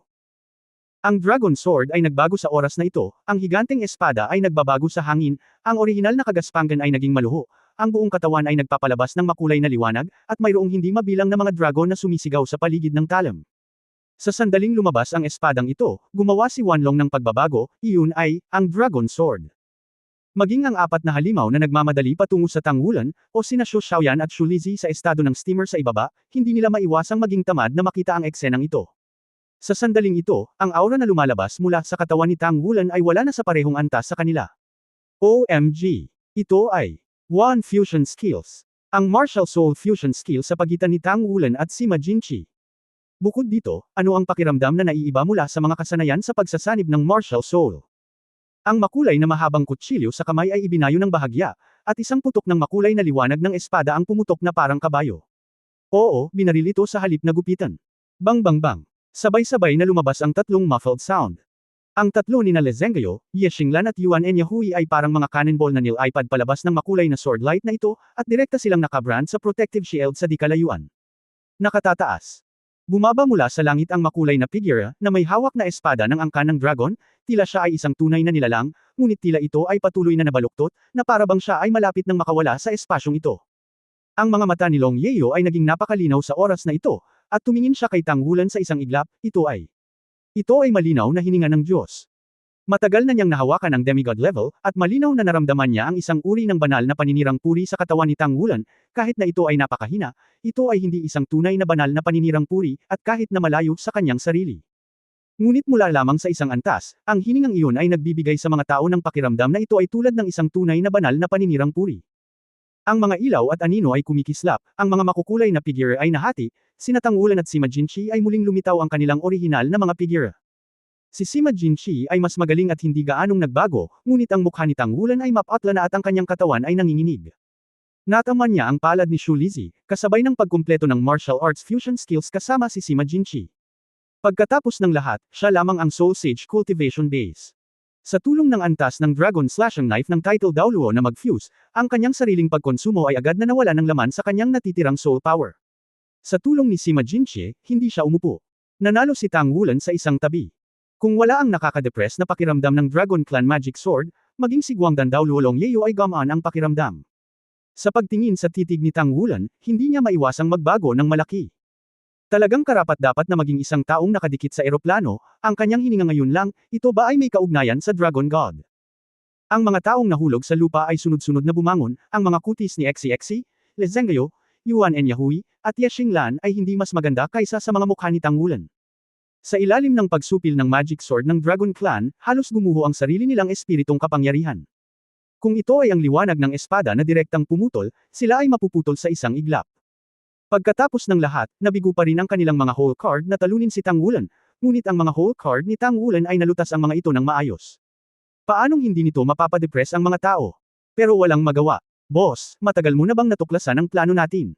Hindi maiwasang magtanong ni Xi. Sumulyap si Tang Wulan sa kanya, medyo. Masyado mong pinagtakpan si Lizzi. Kaya, nahulaan ko noong una na baka may problema siya. Pero masyadong malakas ang field ni Xiaoyan kaya hindi ko ito pinansin noong mga oras na iyon. Oo, mali ang isa sa mga hula ko. Kanina pa tinutulungan ni Lizzi si Xiaoyan. Kaya naman, nakuha ko pa rin ang kamay. Masasabing tagumpay ka. Pero ang dahilan kung bakit ko binabaliwala si Lizzi ay dahil alam kong kahit na may bagong kakayahan siya, dapat ay may kinalaman ito sa kapangyarihan ng pagkawasak, at may kakayahan akong labanan ang kapangyarihan ng pagkawasak, kaya't sinadya kong ilantad ang mga kapintasan at hinintay na masira ka. Sa katunayan, ngayon, hindi ka mananalo mula sa simula. Kaya mo lang ako mismo ang magtulak sa ganito. Hindi ko inaasahan ang sarili ko. Oo, nang sumama sa kanya ang Storm Sword Demon Sima Jinchi, imposibleng manalo ang Shrek 6 Monsters. Ang ikasyam na kakayahan ng espiritu ni Sima Jinchi ay mag-transform sa isang tunay na Dragon Clan Sword, na nagpapakita ng kapangyarihan nito. Bagamat maaari lamang siyang maglaro ng isang maliit na bahagi ng Dragon Clan Magic Sword ngayon, sapat na upang harapin ang 6 na halimaw. Ang mga whole card ni Tang Wulan ay napakalakas na kahit na flop siya, maaari niyang direktang tapusin ang labanan. Ito ang puwang sa pagitan ng dalawang panig.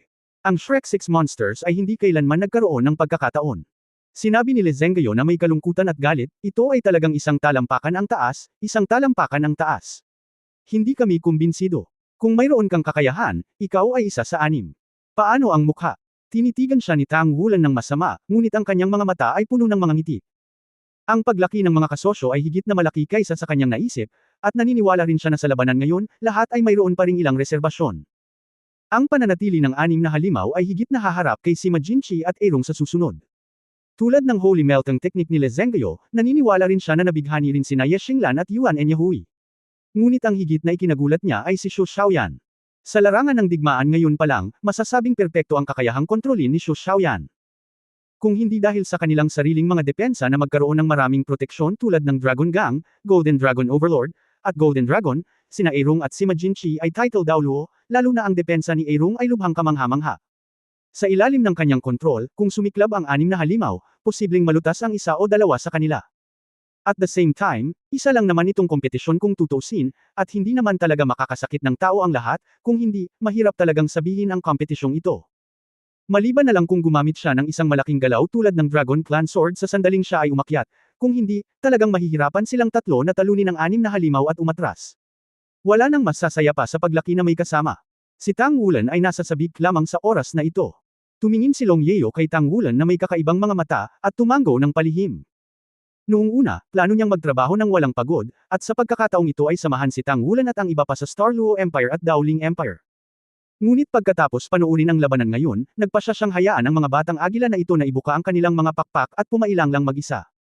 Laging protektahan sa kanilang sariling mga pakpak, kailan ang kanilang mga pakpak ay magiging matigas. At kapag naging 3-character battle armor master na sila, mahirap pa ring sabihin kung anong klaseng lakas ang makakamit nila pagkatapos tumaas ang kanilang cultivation base sa susunod na level.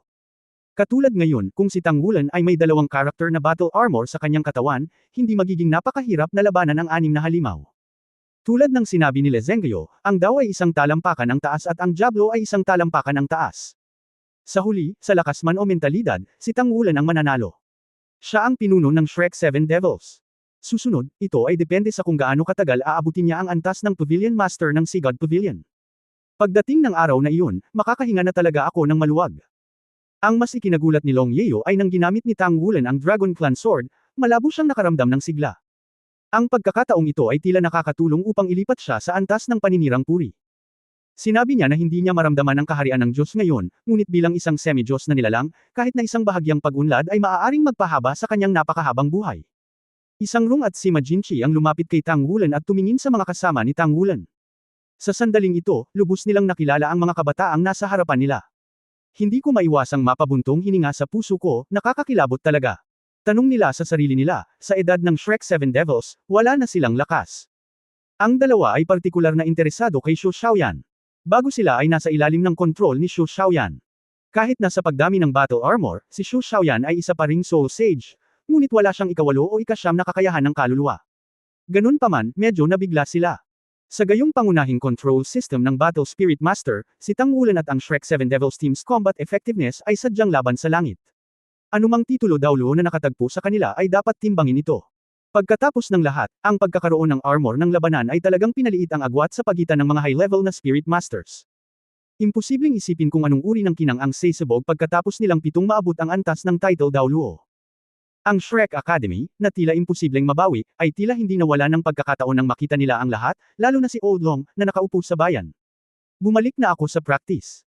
Mahinang sabi ni Ye Xinglan, pagkatapos ay tumalikod at umalis. Si Xu Lizi ay ngumiti pa rin ng tapat, ngunit sinundan si Ye Xinglan ng walang pag-aalinlangan. Malungkot at galit na sinabi ni XCXA, sa totoo lang, hindi ko pa naipapakita ng buo ang lakas ko ngayon. Boss, hindi ko sinabing, kung hindi ka natatakot na saktan ka, baka hindi ka manalo. Napakalakas ng time-space dragon ko. Tumawa si Tang Wulan, bueno, tumungo ka. Ayoko. Yuanan, practice na rin tayo. Gaya ng sinabi niya, hinawakan niya ang kamay ni Yuanan Yahui. Galit na tinitigan siya ni Yuan and Yahui, ngunit hindi ito nakawala. Sa bulalas ni Xu Xiaoyan, binuhat siya ni Lezengyo mula sa lupa, boss, wala na rin kami. Susubukan naming abutin ka, pero kailangan mong magsumikap. Siya nga pala, kailan ako makakakuha ng 3 word battle armor? Paano kung 3 hanggang 6 sa susunod, ang 6 na 3-word battle armor natin, hindi mo ba isusuot? Go, go. Nang makitang sunod-sunod na umaalis ang kanyang mga kaibigan, halatang nararamdaman ang mga tagumpay ng labanang ito. Hindi mapigilan ni Tang Wulan na makaramdam ng kaunting pagkawala habang pinapainit ang kanyang puso. Lahat sila ay may manliligaw, ngunit paano ang kanilang sarili? Nasaan ang manliligaw mo? Malaki ang kahalagahan ng labanan ngayon sa Shrek 7 Devils. Ang pinakamahalagang bagay ay mayroon silang mas malinaw na pag-unawa sa kung paano umunlad ang kanilang mga kasosyo sa panahon ng labanan. Kung wala si Tang Wulan ng nakakatakot na martial soul fusion skill ng Dragon Clan Sword, 3 hanggang 6, maaaring hindi nila matalo ang Shrek 6 monsters. Bukod dito, ito ay nasa kaso pa rin kung saan ang 6 na halimaw ay may mga bagong kakayahan at kooperasyon ay hindi gaanong lihim. Ang pinakamahalagang bagay na may lihim na pag-unawa sa problema ay nakapaloob sa ilang uri ng pag-atake ng mga Master Spirit ng digmaan. Napabuti ni na Yuan and Yahui, Ye Xinglan at Lezengyo ang kanilang attack power at range of attack dahil sa pagpapabuti ng kanilang cultivation base. Sa makatuwid, kapag sabay silang umatake, hindi maiiwasang maimpluwensyahan nila ang isa't isa, at sa sandaling maimpluwensyahan nila ang isa't isa, magdadala ito ng mga pagkakataon kay Tang Wulan. Upang maiwasan ang problemang ito, kailangan nilang paikutan ang kanilang mga pag-atake sa panahon ng labanan. Bagamat parang bagyo pa rin, hindi nila pinasabog ang mga bentahe na maaaring maipatong. Kung hindi ito mahawakan ni Tang Wulan ng matagal, 1 hanggang 3. At ang pinakamalaking sorpresa kay Tang Wulan ay sina Xu Xiaoyan at Xu Lizhi. Nakakatakot ang kontrol ni Xu Xiaoyan. Maging sina A Rong at si Ma Jinqi ay nasa ilalim ng kanyang kontrol. Sa ikalawang round ng labanan, karaniwang hindi nila naisagawa ang kanilang kaukulang combat effectiveness. Kung hindi, ang dalisay na lakas ay idinagdag. Ang tatlo ni Tang Wulan ang nangibabaw. Si Xu Lizhi ay nagdala din sa kanya ng maraming sorpresa, ang paggamit ng mapang wasak na kapangyarihan, dagdag pa na medyo nakakatawa, ngunit sa katunayan, ang walang katapusang bapor ang tunay na katawan, hindi inaasahang gumamit ng elemento ng pagkain upang labanan ang isang Soul Master sa maikling panahon. Hinarang ang dalawang powerhouse at lumikha ng mga pagkakataon para sa kanilang mga kasama. Ang kanyang Purple Black Destruction Explosives Bag ay mapanlikha, tulad ng mga bomba, at ang epekto ay mahusay. Kung hindi dahil sa pag-asa ni Tang Wulan sa kanyang sariling uri ng sentimental na pag-ibig, at hindi natatakot sa kapangyarihan ng pagkawasak, agad niyang mawawala ang kanyang pagiging epektibo sa pakikipaglaban kung sasaluhin niya ang palad ni Xu Lizhi. Bukod dito, lahat ay kasosyo, at walang silbi ang palad ni Xu Lizhi. Nang maglaon, pagkatapos itong pag-isipang mabuti ni Tang Wulan, marahil ay naunawaan niya kung bakit malaki ang pinagbago ni Ye Xinglan at Xu Lizhi. Noong una, sa panahon ng Bingwo Yian, kinuha nila ang Xingluo Lingzhou at Han Yuan Immortal Grass ayon sa pagkakabanggit. Bilang karagdagan sa pagpapahusay ng kapangyarihan ng kaluluwa, dapat mayroong maraming mga pagbabago sa pundasyon at martial soul. Pagkatapos ng lahat, ito ang pinakamataas na kayamanan ng langit at lupa. Siyempre, habang si Tang Wulan ay nabigla sa lakas ng kanyang mga kasosyo, lahat ay nagulat din sa kanyang kasalukuyang lakas. Ang Blood Soul Fusion Technique ay nagbibigay daan sa kanya na makayanan ang mga pag-atake ng lahat ng hindi nakasuot ng battle armor, gayon din ang kanyang kontrol sa sitwasyon ng labanan, ang kanyang sariling malakas na offensive at defensive na kakayahan, at ang kontrol ni na Long Wei at Longgang. Ang labanan ngayon ay katumbas ng 1 hanggang 6 sa maraming pagkakataon. Kaya niyang pigilan siya ng hindi nakasuot ng battle armor. Nakakaloka talaga ang 6 na halimaw habang sinisigawan ng mga halimaw.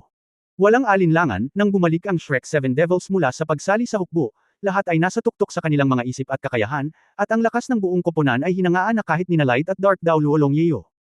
Sa pananaw ni Long Yeo, kahit na ang 7 Shrek monsters ng henerasyong ito ay maaaring hindi maging Ultimate Daoluo, tiyak na mayroon silang background na maging isang 4-character Battle Armor Master. Sa pag-aakalang ang Shrek Academy ay maaaring magkaroon ng 7-4 na karakter na Battle Armor Masters, ang muling paglitaw ng Academy sa hinaharap ay natural na magiging isang bagay ng kurso. Ang Shrek Academy, na lihim na itinayong muli, ay pumasok sa panahon ng katahimikan sa mga sumunod na araw. Si Wu Saidua at iba pa ay pinaalis na, at personal silang dinala ni Wu Changkong sa Devil Island. Para sa kanilang karanasan, ang 7 Tang Wulan ay makapagpahayag lamang ng pakikiramay. Mayroon ding ilang mga alagad sa panloob na patio na hindi pa nakakapunta roon. Walang alinlangan, ang Devil's Island ay magiging masigla sa mahabang panahon. At si Tang Wulan at ang iba ay naghahanda din ng husto. Matagal na nawala si Amorous Daoluo Zhangzin, at hindi alam kung ano ang kanyang ginagawa. Ang mga alagad ng panloob at panlabas na patio ni Shrek ay nagsasanay ng husto araw-araw. Nang wala si Wu Changkong, ang mga gawain sa pagtuturo sa panlabas na patio ay napunta sa Lanmuzi at Tang Yinmeng. Ang mga mapagkukunan ng Tang Sect ay dinala din sa iba't ibang paraan. Ayon sa talakayan ni Tang Wulan at Old Long, tanging mga mag-aaral lamang na makakaabot sa lakas ng panloob na patio ang maaaring pumunta sa punong tanggapan ng Tangmen. Hindi rin ito paraan. Ang muling pagtatayo ng Shrek ay nagsimula pa lamang, kaya't kailangan pa ring panatilihing lihim ito hanggat maaari upang maiwasan ang lahat ng uri ng hindi kinakailangang mga kaguluhan. Ang 7 Devils ay nagsimula ng magkasanib na pagsasanay, at ang mga target na kanilang tinarget sa magkasanib na pagsasanay ay hindi sina A Rong at si Ma Jinqi, ngunit mula kay Light at Dark Daoluo Long Yeo. Dahil dito, ang 7 halimaw ay tila bumalik sa mga araw sa Devil Island. Kapag kaharap lang ang isang extreme Daoluo, mauunawaan nila kung gaano kalakas ang kabilang partido. Sumusulong sila sa patuloy na pagtakbuin, at sa parehong oras ay tumatakbo sila, nagsisimulang bumuo ng kanilang 3 character na armor sa labanan. Ayon sa plano ni Tang Wulan, orihinal na plano niyang gumawa ng sarili niyang mecha, ngunit sa huli, sumuko siya. Dahil kulang sa oras. Sa makatuwid, nilikha niya lamang ang mecha metal na kailangan niya. Puno ang kanyang pang-araw-araw na schedule, nagpapanday sa umaga, aktwal na labanan sa hapon, at nakikipag-usap sa iba't ibang mga master ng mecha making ng Tang Sect sa gabi. Nang si Tang Wulan ay talagang nakipag-ugnayan sa mga puwersa ng underground world ng Tang Sect, naunawaan ni Tang Wulan kung gaano kalalim ang background ng Tang Sect. Para makabuo sila ng mga mecha, kabilang ang 16 na siyam na antas na taga-disenyo ng mecha at 21 siyam na antas na mga tagagawa ng mecha. Nag-alinlangan si Tang Wulan kung makakabuo din ng federation ng ganoong lineup. Tama, hindi lang siya ang gumagawa ng mecha, kundi pati na rin ang 6 pang halimaw. Kasama rin sina si Ma Jinqi at A Rong. Ang bawat isa sa kanila ay magkakaroon ng set ng pinakasopistikadong black level mecha na ginawa ng Tang Sect. Ang dahilan kung bakit ito ay itim na antas sa halip na pulang antas ay dahil ang kalidad ng metal mismo ay hindi maaaring makamit. Ang red class na mecha ay maaaring gawin gamit ang Soulforged metal sa teorya, ngunit sa katunayan, kung ang pangunahing bahagi ng isang mecha ay hindi gawa sa Skyforged na metal, hindi ito kwalipikado kung ito ay susuriin sa pinakamahigpit na paraan. Tinatawag na mecha sa antas ng Diyos. Ito ang dahilan kung bakit bihira ang mga mecha sa antas ng Diyos sa mainland. Ngunit ang mga black level mecha ay talagang may iba't ibang antas. Ang Tang Sect ay itinayo para sa 9 na tao ng tanggulan, at walang alinlangan na ito ang pinakamataas na antas ng kinatawan. Sa kanila, maraming komunikasyon ang kailangan. Iba-iba ang angkop na mecha ng bawat isa. Ang function ng top mecha ay upang i-maximize ang combat power ng Soul Master, at dapat ito ay ganap na naaayon sa sarili nito, tulad ng extension ng katawan. Sa makatuwid, bago ang pagmamanupaktura ng mecha, nagsumikap si Tang Wulan na lumikha ng higit pang Soulforged na metal upang matugunan ang mga pangangailangan ng pagmamanupaktura ng mecha.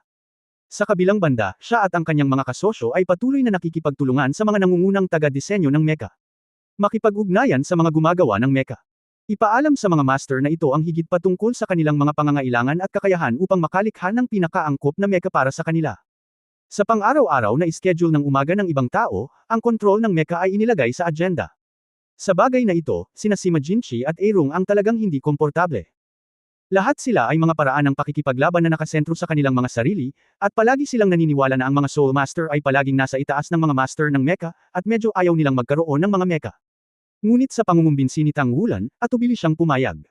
Ngunit hindi nagtagal ay naunawaan ni Tang Wulan na ang isang makapangyarihang Soul Master ay maaaring hindi malakas sa talento sa pagmamanipula ng mecha, at ang pinaka-clumsy na tao ay si Sima Jinchi, ang Wind Knife Demon.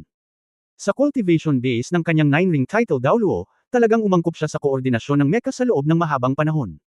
At si Aerong ang kabaligtaran niya. Dahil sa kanyang malakas na kontrol, mabilis na umangkop ang katawan ni Daoluo, at mabilis niyang nagustuhan ang kontrol ng mecha. Ang pakiramdam ng kapangyarihan ng isang mecha ay iba sa isang tao. Sa makatuwid, ang kanyang mga kinakailangan para sa kanyang mecha ay napakasimple, iyon ay ganap na kapangyarihan.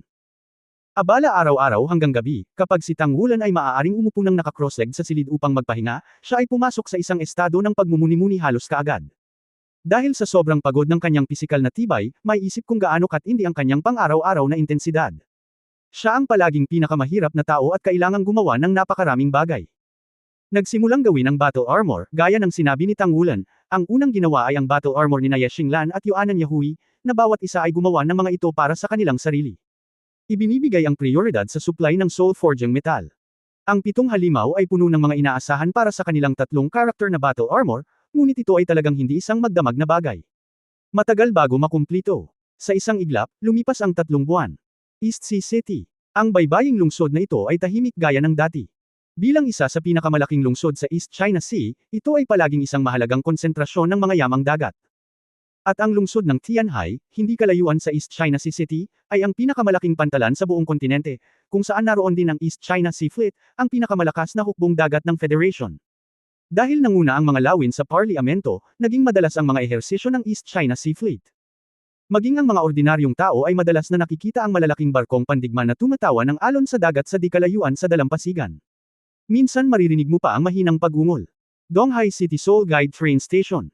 Isang grupo ng 9 na tao ang humakbang patungo sa platform, huminto sa VIP carriage boarding platform, at naghintay sa pagdating ng Seoul Guidance Train.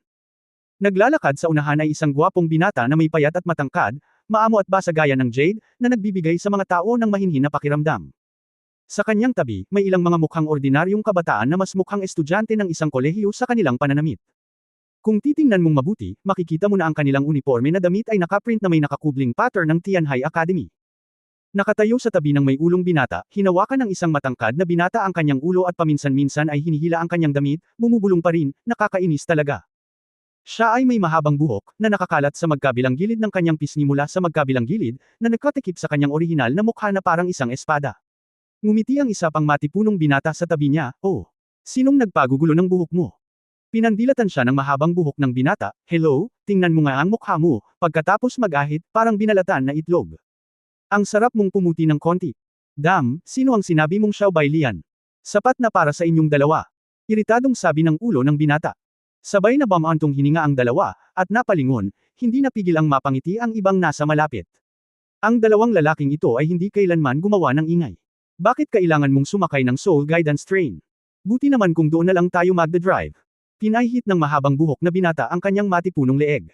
Sinabi ng pinuno ng binata, nagsagawa ng mga pagsasanay sa militar sa paligid ng Tianhai City. Napakagulo ng interogasyon, lalo na para sa iba't ibang sasakyan. Maaari tayong pumunta sa tren ng direkta sa sentro ng Tianhai City, at pagkatapos ay natural na may susando sa atin. Habang nagsasalita siya, hindi niya maiwasang makaramdam ng pagkatulala. Ang dahilan kung bakit ako nagpunta sa Tianhai City sa pamamagitan ng East Sea City, bakit ayaw kong bumalik at tingnan. Ito ang lugar kung saan siya nakatira at nag-aral sa simula, o sa madaling salita, ito ang kanyang panimulang punto. Sa simula, dito niya nakilala ang una niyang kasama at nakilala rin siya. Pagbalik ko, parang hindi nagbago ang East Sea City. Tila higit sa 10 taon ay walang anumang pagbabago dito. Pero sa puso niya, nagbago ang lahat. Pilit niyang nilabanan ang ideyang bumalik sa kanyang tahanan, tatay at ina, babalikan kita. Dumagundong ang Soul Guide train at lahat ay sumakay sa tren. Talagang komportable ang mga VIP seat. Ang bawat isa ay may sariling malawak na lugar, pati na rin ang iba't ibang inumin at pagkain na mapagpipilian. Pagkasakay sa sasakyan, umupo sa unahan ng ulong binata, naningkit ang mga mata mula sa dating kapanglawan. Magsisimula na. Ang mga lawin sa wakas ay may ganap na mataas na kamay sa parliamento. Ang pagpapadala ng mga tropa ay nasa linya na, at iba't ibang mga ekspedisyon ang isinasagawa. Ito rin ang dahilan kung bakit naging mahigpit ang depensa ng Sky Sea City. Ang lahat ng uri ng mga sasakyang papasok at paglabas ay kailangang sumailalim sa mahigpit na interogasyon, marahil dahil binombo ang Shrek Academy ng mga nakapirming nakamount na artillery na ginagabayan ng kaluluwa, na nag-iwan ng anino sa Federation. Ang Soul Guidance Train ay nagmaneho papunta sa Tianhai City Station. Pagkaraang bumaba ng tren ang isang grupo ng 9 na tao, ang una nilang hinarap ay ang security check. Bagamat hindi ito kasing higpit ng inspeksyon sa seguridad ng sasakyan, kinakailangang gumamit ng espesyal na instrumento sa pag-scan upang magsagawa ng buong pag-scan. Sa pamamagitan ng mga pag-scan ng walang insidente, ang lahat ng mga tao ay tunay na nakapasok sa Sky Sea City. Ang nangungunang binata na naglalakad sa unahan ay si Tang Wulan, at ang mahabang buhok na matangkad na binata na sumunod sa kanya ay walang alinlangan na si Airong. Masyadong kitang-kita ang kanyang kalbo na ulo, kaya nang mag-makeup si Tang Wulan para sa kanya, sinadya niyang binigyan siya ng peluka. Napakaganda ng epekto, at least mas lalong lumalambot ang ugali niya. Ang makeup ni Sima Jinchi ang pinakasimple. Siya ay nag-ahit ng kanyang balbas, at pagkatapos ay simpleng binunot ang kanyang mga kilay upang magmukhang mas malambot siya ng kaunti sa pangkalahatan, na natural na nagbago ng malaki. Ito rin ang dahilan kung bakit sinabi ni Airong na medyo maputi ang mukha. Ang iba ay gumagamit din ng simpleng makeup para pagtakpan ang kanilang natatanging hitsura. Dahil sa kanilang pamilya, ang kanilang unang pinili ay si Dowling. Kung ikukumpara sa Star Luo Empire, ang Dowling Empire ay mas mahina at nangangailangan ng higit na suporta mula sa Tang sect. Mas nararapat na pumunta muna sa Dowling Empire. Sa bagay na ito, si Tang Wulan ay sabik na subukan. Hanggat maaari silang magkaroon ng kasunduan sa Dowling Empire, natural na magiging mas madaling mahanap ang kanilang mga magulang sa Dowling Empire. Hey! Saang department ka galing? Inaakay ni Tang Wulan ang kanyang mga kaibigan palabas ng biglang, isang malutong na boses ang tumunog. May hamarang din sa daanan niya. Huminto si Tang Wulan, at nakita ang isang nakangiting mukha na may matamis na ngiti. Nakatingin lang sa kausap, naiintindihan na niya kung bakit sila haarang sa kanilang dinadaanan. Ito ay isang batang babae na mukhang 18 o 9 na taong gulang, nakasuot ng parehong uniforme ng Tianhai Academy sa kanila. Napakaganda ng batang babae, may malalaking mata at kurbadong kilay, at ang buong tao ay mukhang puno ng sigla ng kabataan. Formal ang school uniform ng Tianhai Academy. Bagamat naka-makeup si Tang Wulan, hindi na mababago ang kanyang anyo. Dala-dala lang niya ang isang bag sa kanang kamay. May kaunting palet na damit sa loob, na ipinatong lang sa kanyang balikat, at akma ang kanyang balingkinitang figura. Ang kanyang mga uniforme sa paaralan ay madaling maakit ang atensyon ng mga babae. Ang dahilan ng paghawak ng bag ay para mas maitago ang pagkakakilanlan ng isang tao. Isang estudyanteng hindi man lang binibilang na bag. Medyo naging kakaiba ang mga mata ni Tang Wulan. Ang mga uniforme ng Tianhai Academy ay ginamit lamang nila upang itago ang kanilang pagkakakilanlan. Sa hindi inaasahang pagkakataon, nakabangga talaga ako ng isang estudyante mula sa Tianhai College dito. Ang Tianhai Academy ay ang pinakamalaking akademya sa Tianhai City, na sumasaklaw sa mga mag-aaral sa lahat ng edad, kabilang ang Soul Master Branch at Mecha Branch. Ito ang pinakamakapangyarihang akademya sa East China Seaside ng Daoluo Continent. Kami ay mula sa sangay ng Soul Master. Mahinang sabi ni Tang Wulan, na may malamig na ekspresyon sa kanyang mukha, na parang 1,000 milya ang layo. Ilagay sa hitsura ng hindi pinapansin ako at nakakainis. Ang pangunahing dahilan ay hindi ko gustong guluhin ang babaeng ito. Pero kahit gaano pa siya kagaling magtago, hindi niya maintindihan ang puso ng dalaga. Tumingin sa kanyang cool na hitsura, ang babae ay kumurap, tingnan mo ang iyong hitsura, ito ay dapat na isang senior. Ako ay isang freshman sa Tianhai at isang Soul Master. Hoy mula sa sangay. Senior, hindi ko alam ang daan, maaari mo ba akong dalhin doon? Hindi mapigilan ni Tang Wulan na hindi makapagsalita sandali, at ang mga ekspresyon ng ibang tao na nakatingin sa kanila ay hindi maiwasang maging kakaiba. Ito ay isang problema. Paumanhin, wala akong oras, maaari mong malaman ito ng mag-isa. Pagkatapos sabihin ito, tumalikod si Tang Wulan at umalis. Ang iba ay natural na sumunod sa kanya at nag-file ng nakaraan. Nakatayo pa rin ang dalaga, itinikom ang mapupulang labi. Sino ito? Ganon na ba ako ka-unwelcome? Gayunpaman, ang kanyang malamig na hitsura ay talagang cool. Anyway, galing din yan sa Soul Master Academy, so sooner or later, makikita ko na, ha? Captain, naple-iyad ka rin pala. Sabi ni Xu Xiaoyan na may mababang ngiti. Napabuntong hininga si XCXC, nakakabaliw na ang mga tao ay mas magaling kaysa sa mga tao. Maaari mo pang i-hook ang isang batang babae na may ganitong makeup. Sino ang gusto mong makasama? Kalmado siyang tiningnan ni Yuanan Yahui. Matalinong kinilig si XCXC, hindi, kailangan ko lang na makasama ka sa buhay na ito. Mula nang makita ko ang hindi ko dapat makita, ang puso at kaluluwa ko ay banihag ng mga hindi ko dapat panuurin. Gusto mo bang mamatay? Nakapatay. Si Tang Wulan ay medyo walang magawa sa kanyang puso. Hindi niya alam kung ang kawalang interes niya ay magdadala ng psychological shadow sa dalaga, pero ayaw talaga niyang mag-aksaya ng oras. Sa sandaling ito, tumunog ang soul communicator sa kanyang pulso, kumonekta si Tang Wulan sa komunikasyon, at ang boses ni Long Yuzu ay nagmula sa kabilang panig, Captain, hindi masyadong maganda ang sitwasyon. Hindi alam ng Tianhai City kung bakit, ngunit biglang lumakas. Ang intensity ng inspection, lalo na para sa iba't ibang hub ng transportasyon, ay higit na pinahusay. Dumaan ka sa detalyadong pag-verify ng pagkakakilanlan, di ba? Ha? Sumimangot si Tang Wulan, ano ang sitwasyon? Natuklasan kaya ang mga aksyon ni Tang Sect? Soul Power Detection Device, ito ay maaaring medyo mahirap. Ang pinakabagong modelo ng Soul Power Detector ng Federation ay napaka-advanced, na may kakayahang makakita ng mga banayad na pagbabago sa kapangyarihan ng kaluluwa. Bagamat nagawang itago ni Tang Wulan ang kanyang mga pagbabago sa kapangyarihan ng espiritu sa pamamagitan ng kapangyarihan ng kanyang linya ng dugo, ang iba ay nagkaroon ng ilang mga paghihirap. Bagamat lahat sila ay may pagkakakilanlan, ang kanilang cultivation base ay masyadong mataas kung tutuusin. Kapag ang isang tao ay natagpuan na may cultivation base ng higit sa 7 singsing, ito ay malamang na magdulot ng hindi kinakailangang problema. Ang kanilang pinakamalaking bentahe sa ngayon ay hindi nila nalantad ang balita na nagsimula ng muling itayo ang Shrek Academy, at lahat ay nangyayari ng palihim. Magkikita kami sa pintuan. Kung may problema, kami ang mananagot sa pagkaputol. Muling dumating ang boses ni Long Yuzo. Huwag kang masyadong kabahan, haharapin ko ito. Ibinaba ni Tang Wulan ang komunikasyon pagkatapos magsalita. Sa kabilang panig, binawi ni Long Yuzo ang Soul Guidance Communication, isang bakas ng kalungkutan ang bumalatay sa kanyang mukha, ang kanyang mga salita ay palaging nakakapanatag, at tila mas naapektuhan ang mga tao sa kanyang paligid. Ang isang simpleng pangungusap na haharapin ko ay magpaparamdam sa aking sarili na kakayanin niya ito ng maayos. Ito ba ang tinatawag na charisma? Ang hindi niya alam ay kapag ang espiritual na paglilinang ng Soul Master ay umabot sa espiritual na kaharian, natural na maglalabas ito ng ilang banayad na pagbabago bagong espiritual na makakaapekto sa nakapalibot na lugar. Mukhang mas kaakit-akit din ito sa sarili nito. Ano ang problema, Kapitan? Tanong ni Ye Xinglan. Sinabi ni Tang Wulan, may soul power detector, hintayin mo ako.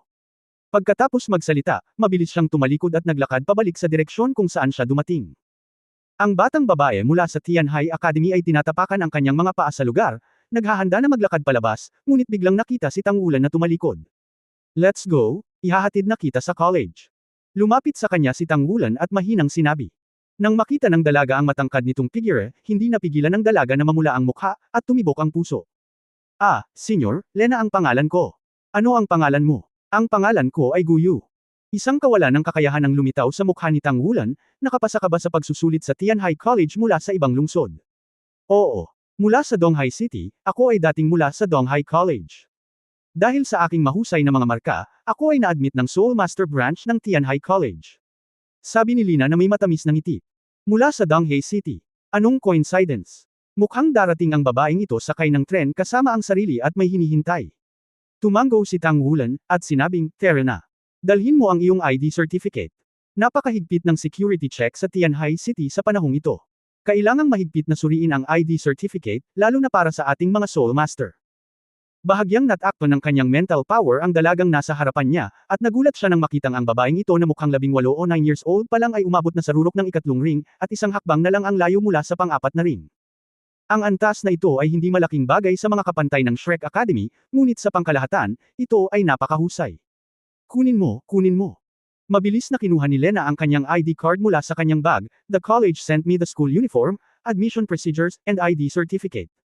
It also reminded me of the security check in Tianhai City. Strict, I have to bring everything. So I'm ready. Pero first time kong lumabas mag-isa, medyo natakot pa rin ako.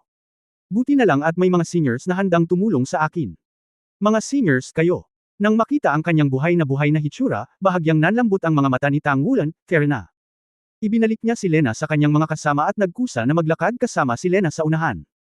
Oo naman, tulad ng sinabi ni Long Yuzo, mayroong soul detector sa labasan ng istasyon ng tren. Bago umalis sa istasyon ng tren, lahat ay dadaan sa instrumento at i-scan muli. Saglit na pinagmasdan ni Tang Wulan ang kanyang paligid, at ang kanyang mental na kapangyarihan ay lumawak at naging isang malaking lambat upang tuklasin ang labas ng mundo. Alam mo, ang kanyang kasalukuyang espiritual na paglilinang ay maihahambing sa Super Daoluo. Hindi nagtagal, nasa isip ko ang sitwasyon sa paligid ng istasyon ng tren. Mayroong isang mech squadron na nagpapatrol malapit sa istasyon ng tren, at mayroong higit sa 30 mga sundalo ng Unyon sa labasan. Sa gilid ng soul detector, mayroong isang mecha at 10 sundalo. Kapag natagpuan ng mga kaina-hinalang tao, susuriin sila at may verify kaagad ang kanilang pagkakakilanlan. Iminuwestro ni Tang Wulan ang mga kaibigan sa likod niya, at ang iba ay bumagal ng kaunti. Sina Tang Wulan at Lina ang nagkusa na maglakad palabas.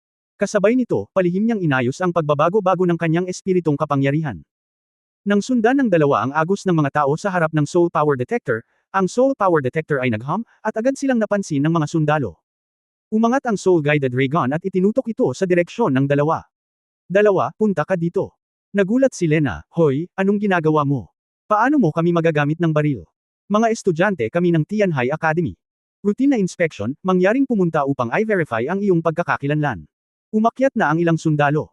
Tila natakot si Lena, at sinabi sa gulat, Senyor, ano ang dapat kong gawin? Hayaan silang mag-verify. Mukhang kalmado si Tang Wulan, at tinapik siya sa balikat, na nagpapahiwatig na magiging maayos siya. Sinundan ng dalawa ang mga sundalo sa soul power detector, at ang mga soul ray na baril sa mga kamay ng mga sundalo ay ibinaba din. Ipakita ang iyong pagkakakilanlan. Sumulyap si Lina kay Tang Wulan, at pagkatapos niyang tumango, ibinigay niya ang kanyang admission notice at identity card. Ang parehong ay totoo para sa Tang Wulan.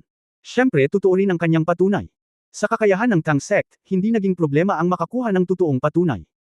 After the detailed inspection, the soldier in charge of the verification said gently, okay lang, routine inspection lang, pwede ka na. 1/3 ring, 1/4 ring, yes, young and promising, keep working hard. Sinulyapan ni Lina si Tang Wulan sa tabi niya, at naisip sa sarili na ang senior ay ang pang-apat na ring cultivation base, nakahanga-hanga. Tila hindi siya mas matanda kaysa sa kanyang sarili. Tumango si Tang Wulan sa sundalo, at pagkatapos ay lumabas kasama si Lena. Patuloy na bumuhos ang daloy ng mga tao.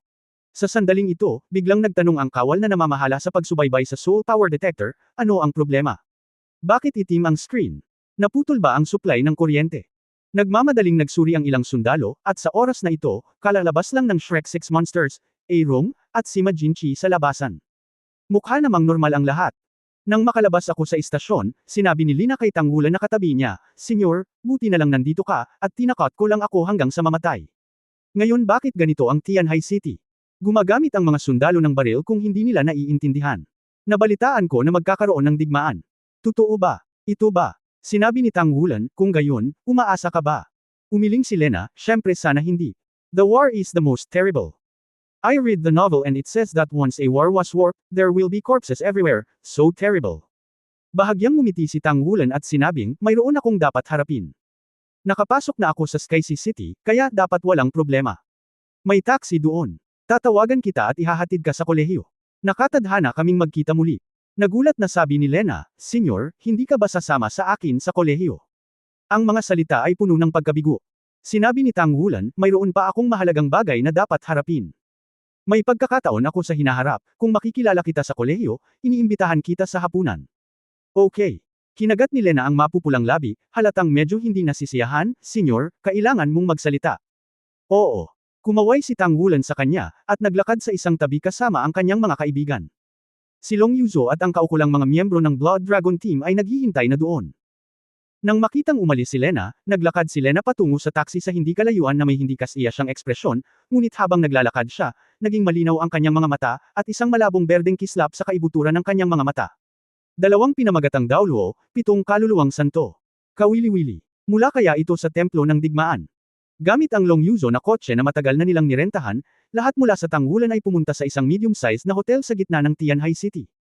Nang bumalik si Tangwulan sa kanyang silid, si Amorous Daoluo Zhang Xin ay naghihintay na doon. Miyansaya. Sumaludo si Tangwulan kay Zhang Xin. Tumayo din si Zhang Xin, ang pinuno ng pinto. Mapait na ngumiti si Tangwulan, medyo hindi pa rin ako komportable hanggang ngayon. Ngumiti si Zhang Xin, na nagpapakita ng mapuputing ngipin. Kung hindi dahil sa pabago-bago ng kanyang mga mata, iisipin talaga ni Tangwulan na ang dakilang kapangyarihan sa kanyang harapan ay kasing edad niya. Kung tutusin, mukhang nasa 20s lang talaga siya. Parang, I will always adapt. Ang oras ng pag-alis ay 3 araw mamaya, at ang mga nakaraang paghahanda ay nakumpleto na. Maigsi na sabi ni Zhang Xin. Sinabi ni Tangwulan, bagaman hindi ko alam kung paano mo ito ginawa, talagang hinahangaan ko ito mula sa kaibuturan ng aking puso. Nabalitaan ko na ang pantalan ay sarado na, at walang mga barkong pangkalakal ang pinapayagang pumunta sa Dowling Empire at Starluo Empire. Bahagyang ngumiti si Zhang Xin, ang Tang Sect ay kumikilos sa 3 lugar. Kung hindi natin ito magagawa, ang 10,000 taon nating pag-unlad ay mawawalan ng kabuluhan. Pagkatapos ay malalaman mo. Napakahalaga ng aksyon na ito, Daoling, Xingluo ang nakasalalay sa iyo. Tumango si Tangwulan, makatiyak ka, gagawin ko ang lahat. Para sa Tang Sect, at para sa Shrek. Mas marami pang ordinaryong tao. Sa anumang kaso, dapat nating iwasan ang labanang ito hanggat maaari. Sinabi ni Zhang Xin, lahat ay naaayon sa plano. Pagdating namin doon, tutugan ang aming mga tao. Sinabi ni Tangwulan, okay. Mian, mayroon ka pa bang dapat ipaliwanag? Saglit na nag-isip si Zhang Xin, at sinabing, isa pang bagay ay hindi ka basta-basta magpadala ng mga armas na ibinibigay namin. Kasabay nito, dapat mong subukan ang iyong makakaya upang matiyak na ang mga sandata na ito ay hindi talaga makakaapekto sa hukbong federal. Kung hindi, Tang Sect ito ay isang makasalanan. Ang tunggalian sa pagitan ng Dowling Empire, ang Starluo Empire, at ang Federation ay nananatili sa iyo, kung ang mga ito ay magagamit sa loob ng mahabang panahon, kung ang mga ito ay makapangyarihang armas, kung ang mga ito ay ginamit sa loob ng mahabang panahon, kung hindi mo ito magagamit, kung ang mga ito ay makapangyarihang sandata. Para sa pag-atake, tiyak na magdudulot ito ng matinding pagkatalo sa hukbo ng Federation. Kaya ito ay isang bagay na hindi natin gustong makita. For more videos, please like, share and subscribe.